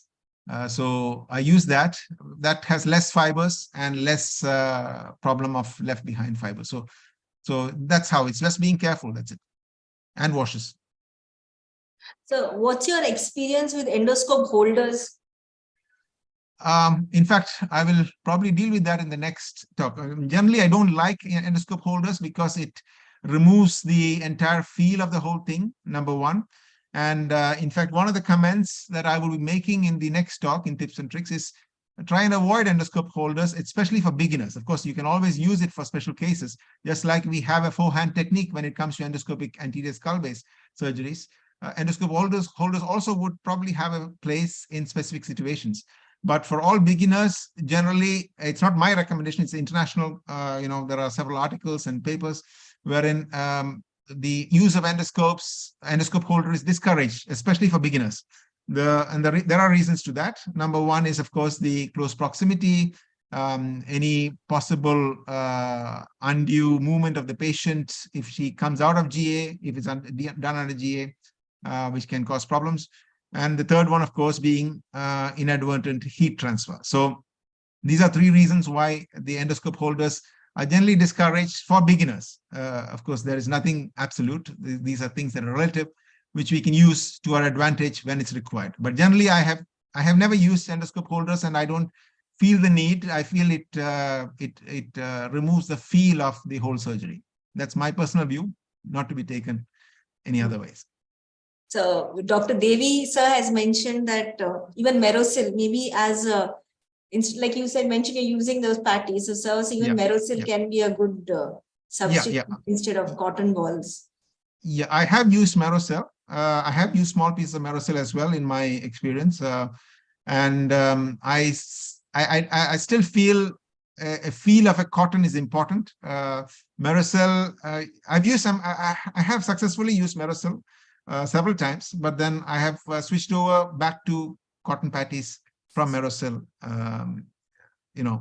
Again, based on the feel of the surgery. The whole you feel a cottonoid or cotton or the patty feel is different from the Merosil feel. So I feel better off with the cottonoid or cotton or patty feel rather than the Merosil feel. That's again a personal preference in my own views. So do you use suction instruments? Yes, I do. In fact, again, I think I'll pass that question to the next talk, because I'll be dealing with that if I have time. I've been told to stop at 4, but I think I'll have to do a little overtime. Yeah. So when it's a narrow canal, sir, do you prefer to go for post-oral approach?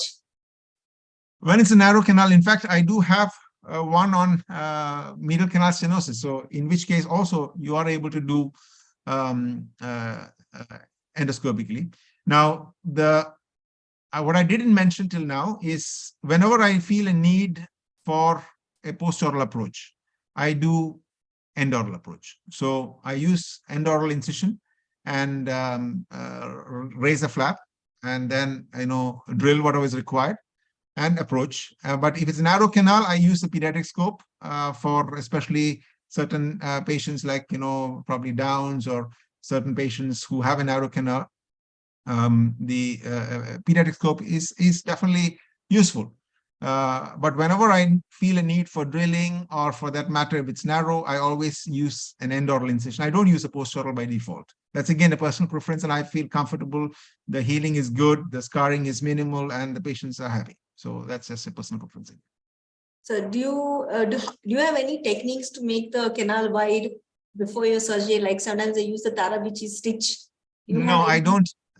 I'm very aware of the Tarabichi stitch, but till date, even for narrow canals, it's actually to do with how you hold the scope and how you retract the canal with the scope, and it's more of the ergonomics of how you go about it. Till date, I have never had a need to use the Tarabichi stitch ever. Yeah. So you mentioned that you prefer Teflon pops to Incus transposition graft. So is there any particular reason why you prefer Teflon pops? Yeah. So generally, I don't. I mean, by way of experience of elders and seniors, generally titanium and other alloy PORPs, the chance of extrusion and so on, the risk is higher. PORP, of course, the Teflon, the PTFE PORP is being Teflon is very inert, and the chance of extrusion is very less. Until now, I've never had any issues with PORP. I've been very comfortable with PORPs. Incus, of course, the risk of using Incus being residual cholestoma or some epithelium in the Incus. Of course, the way of overcoming that is by drilling and polishing and all that. But still, having said all that, there's still a small risk of leaving behind some epithelium on the Incus remnant, especially in a cholestoma case. So I still prefer using a PORP, especially a Teflon PORP, because of the success rates and because of the inertness and because of less chance of extrusion. Thank you, sir. Shall we go on? Yes, sir. If I'm permitted. Yeah. So this is the final talk on tips and tricks. And in this, I will just deal with patient selection, positioning, instrumentation, and some learning curve. I will skip through some of them. So it's important, just like how we prepare a sinus patient, for example, when you deal with sinus surgery, you generally want to control infection, you want to minimize bleeding. So all this goes a long way in especially for beginners when you're starting off endoscopic ear work. It's important that you control the infection well. You choose a patient with wide canal, and it's a congenital cholestoma is generally non-infiltrative. It's a very, very well, a good sac which you can peel off. So, and of course, when you have attic limited attic disease, it's again a good case. So it's always good to go step by step from slightly less demanding to more demanding surgeries. And the important thing is, again, like we discussed about the problem with bleeding. So it's again the anesthesia technique, the type of local anesthetic that you use. And so general principles of reverse Trendelenburg, either hypotensive anesthesia or reducing the heart rate, with the anesthetist has to be aware of that as a teamwork. Infiltration, waiting for 5 minutes, trimming the hair, and using cotton patties or cotton balls with 1:1000 full strength adrenaline. So all these techniques go a long way in getting good, comfortable surgery. The other thing, of course, is the concept of the head up surgery or the head neutral procedure, which has come in the post-COVID times. It's taken up. There are a lot of papers and articles on that. So some people prefer to do standing and sitting. I prefer to do it sitting, simply because you get steady hands when you are sitting and you have arm rests. And if microscope is likely to be used where you expect drilling work, it's always good to have it be in the sitting position. Right-handed surgeons always, the left ear is easier. And of course, having adjustable armrest is good. Now, this is what I mentioned in the previous question that you had. Generally, endoscope holders is discouraged, not recommended for beginners, specifically because of these three reasons: reduce the space available in the canal, risk of ossicular canal injury in patients if they happen to move inadvertently intraoperatively, they come out of GA or the GA becomes light, risk of significant heat transfer from a static endoscope. As you know, heat transfer is another big deal. This is a typical positioning, the head neutral position. I have a rolled sheet which stabilizes the head. And then, I have this shoulder which is pulled down and tucked, and this angle is important for working. And I have an arm board which is fixed, and I have a chair with armrests as well. So these are some of the things. So I feel I have to have my elbows resting, and my hands will be resting on the side of the on the drape, so that I have stability for all the instruments and the instrumentation that are done. Now, this is actually from one of my videos from the photographs from Brunei, wherein you see the nurse is next to you, and I have both my arms are sitting on armrests. If the armrests are not available, if the armrests are not available on the chair, get arm boards to be placed preoperatively itself so that you are comfortable sitting, and then everything is draped and it's comfortable. You can see here now, both my arms are resting, the scope is there, and my right hand is resting on the body of the patient, so that you have good stability, right? So those are some of the things that we do as tricks. This is my typical tray, wherein I have my 2cc syringe with either ropivacaine with prepared adrenaline, or 2% xylocaine with adrenaline 1:200,000. I have a pediatric scope and adult endoscope ready. The spring iris scissors for hair trimming, the 15 blade for tracheal cartilage, and then some of the few penalty instruments that I have, and I have a few angled instruments as well. So angled instruments like upturn, right turn, left turn, and some of these cup forceps are handy. Thomason's dissectors and different kinds of dissectors, which I picked up. These are all picked up, one-on-one from conferences and workshops, based on the need that we feel. Penalty set, of course, is very handy. It makes life easier. Expensive, of course. having a suction incorporated circular knife, round knife, angled, suction elevators, especially for colostoma dissection, it's very handy. This particular attachment, which is a circular rotatory, which goes onto the suction tube, that is very, very useful. It reduces stress on your hands and wrist, and so it's very useful.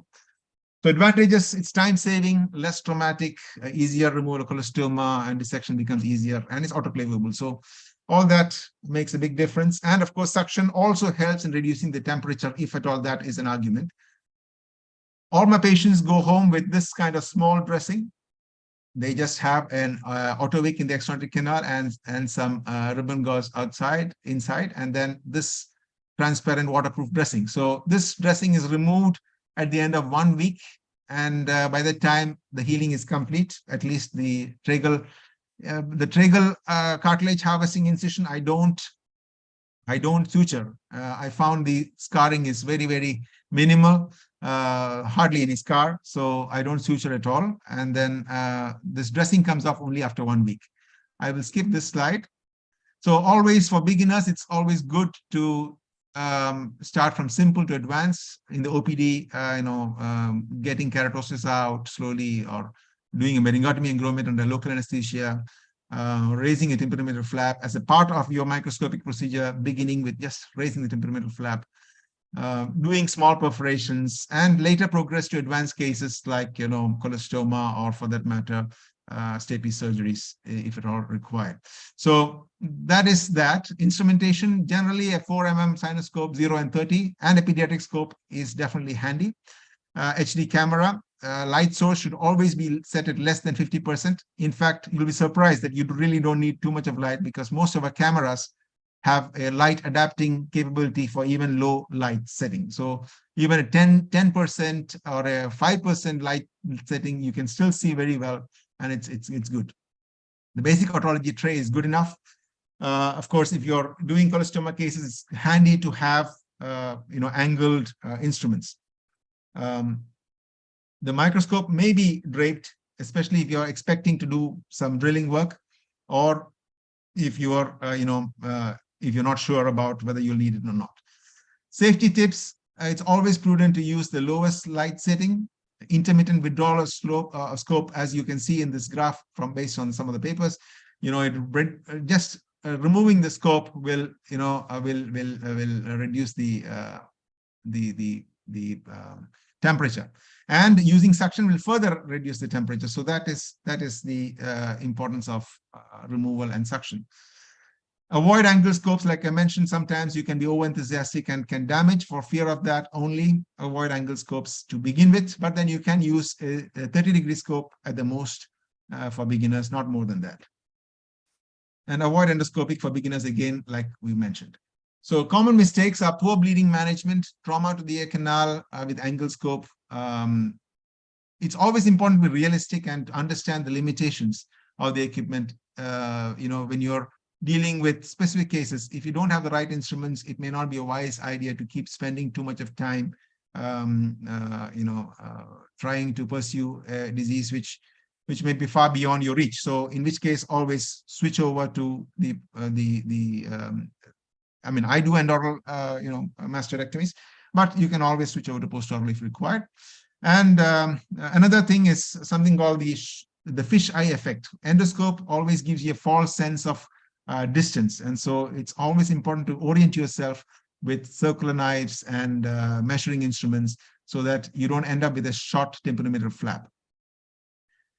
If it's taking more than in Dr. Nirmal Patel's words, if it's more than, I think, 10 minutes or 15 minutes, you're pursuing a colostoma, it's better to convert to an open mastoidectomy.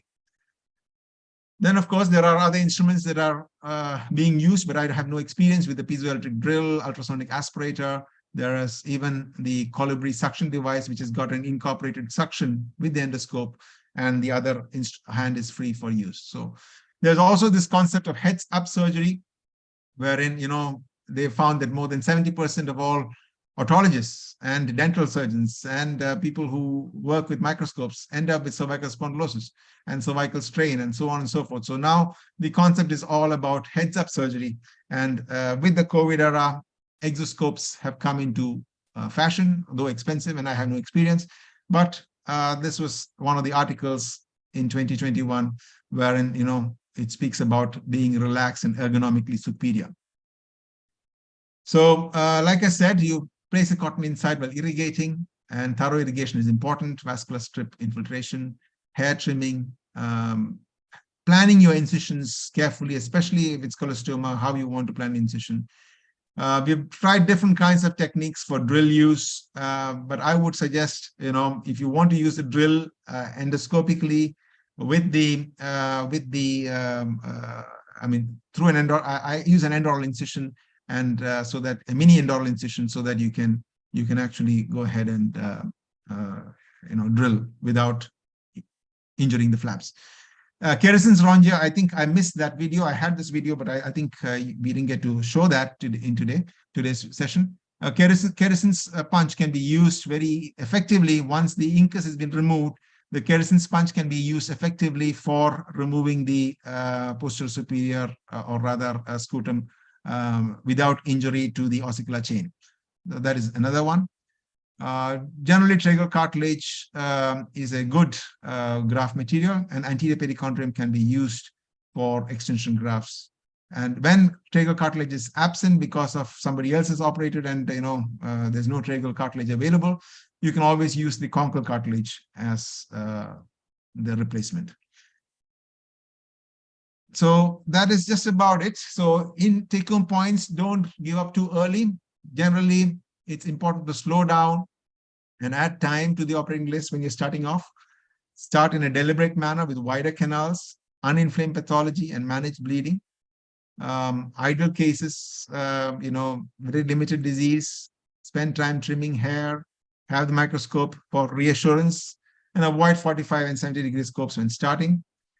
It's also important to remember that most surgical failures when we are doing post-auricular approach is, especially when talking about colostomas, it happens within the colostoma, within the tympanic cavity. So, the colostoma, residual colostoma, all that happens in the tympanic cavity. So it's important to clear the disease with good vision so that you are sure about what you're doing. This is an important quote, and this is something that actually guides us in terms of endoscopic work. The tool must never determine the surgical attitude. It's actually the disease or the pathology that we're dealing with, the extent of pathology that we're dealing with, the type of pathology we're dealing with. That must determine what tool to use. And it's all, of course, in the best for the best outcome and benefit of the patient. So it's important to use the right tool. A lot of resources available if you go to the International Working Group's website. A lot of resources from around the world. Even the Sydney Endoscopy group has got a lot of resources available on the site. So I'll stop it there. Thank you very much. Sorry for 10 minutes over time, I think. And I'll take any questions. So one more question is this, sir. Can additus patency be assured better in EES visualization than microscope? See, the whole thing is being able to see it. So let me put it this way. The whole idea is we're dealing with a disease which we must be fairly certain, especially when it comes to colostoma. I would say it's mandatory to get a CT scan done preoperatively, so that you know that there's nothing happening in the mastoid cells. And we also know the kind of mastoid pneumatization. We know the kind of disease process or doubtful disease process. Sometimes there can even be just edematous mucosa in the mastoid area. So just having a patent additus may mean nothing. So it's not just the patent additus that is important. It's important to know the extent of disease that we're dealing with. So that if you are in doubt, it's always wiser and safer to open up the mastoid and make sure there's no colostoma there, and go ahead. So to answer your question, yes, if you already evaluated preoperatively, radiologically, and there is nothing happening in the mastoid, go ahead and clear all the disease from the middle ear and make sure you see the additus with the angled endoscope. and see that's patent and all that. The whole idea being not leaving behind any residual disease. Is that okay, or you want? Is it? Am I a little unclear? Yes, sir. Ranjit sir, it was a wonderful presentation, and you have covered most of the things, starting from the basics to the advanced. It was fantastic to Thank you. Any more questions? watch Anything? your wonderful videos, because I still remember your quality of editing and all, what you used to do 15 years back, 15 or 16 years back. And it was a wonderful presentation. And Bandari, Dr. Satish Kumar Bandari sir is unable to join us because of some important meeting. I understand. He's has a very conveyed busy person. his wishes to us. And he thanked Dr. Ranjit Peter for being able to make this event successful. Thank you, sir. Thank you very much. Thank you very much. Over to Marina. So I would like to thank our Honorable Vice Chancellor, Professor Dr. Satish Kumar Bandari, because it's Sir's constant guidance and support that we're able to do this academic activities, and Sir's interest in endoscopic surgery, that this CME should be done. And I'd like to thank Dr. Ranjit Peter sir. Your excellent videos and demonstration has increased our knowledge about different approaches and different types of surgeries which can be done with endoscopic surgery. And also thank Dr. Devi Prasad sir for contributing the questions and different ideas to this CME. I'd like to thank all the IT department people and the university officials and Mrs. Bharati, who helped in setting up this YouTube link and helping with all the small details about the procedures. And I'd like to thank all our participants also, who I'm sure benefited a lot from today's talk. Thanks to one and all. Thank you very much. Sir. It was a privilege, and I hope it was useful to everyone. And I would encourage you to start using endoscopes in ear surgery step by step, and hope you have a very fruitful career. God bless you. Thank you, sir. Thank you, sir. It was a wonderful session, sir. I think next time definitely we'll plan for a live surgical workshop whenever you have ample time, sir. We'll work on that. I'm actually moving to the American Mission Hospital, Bahrain, Yes, next month. So that's why I couldn't come. I'm sorry about that. But we will work out something in God's time. No problem.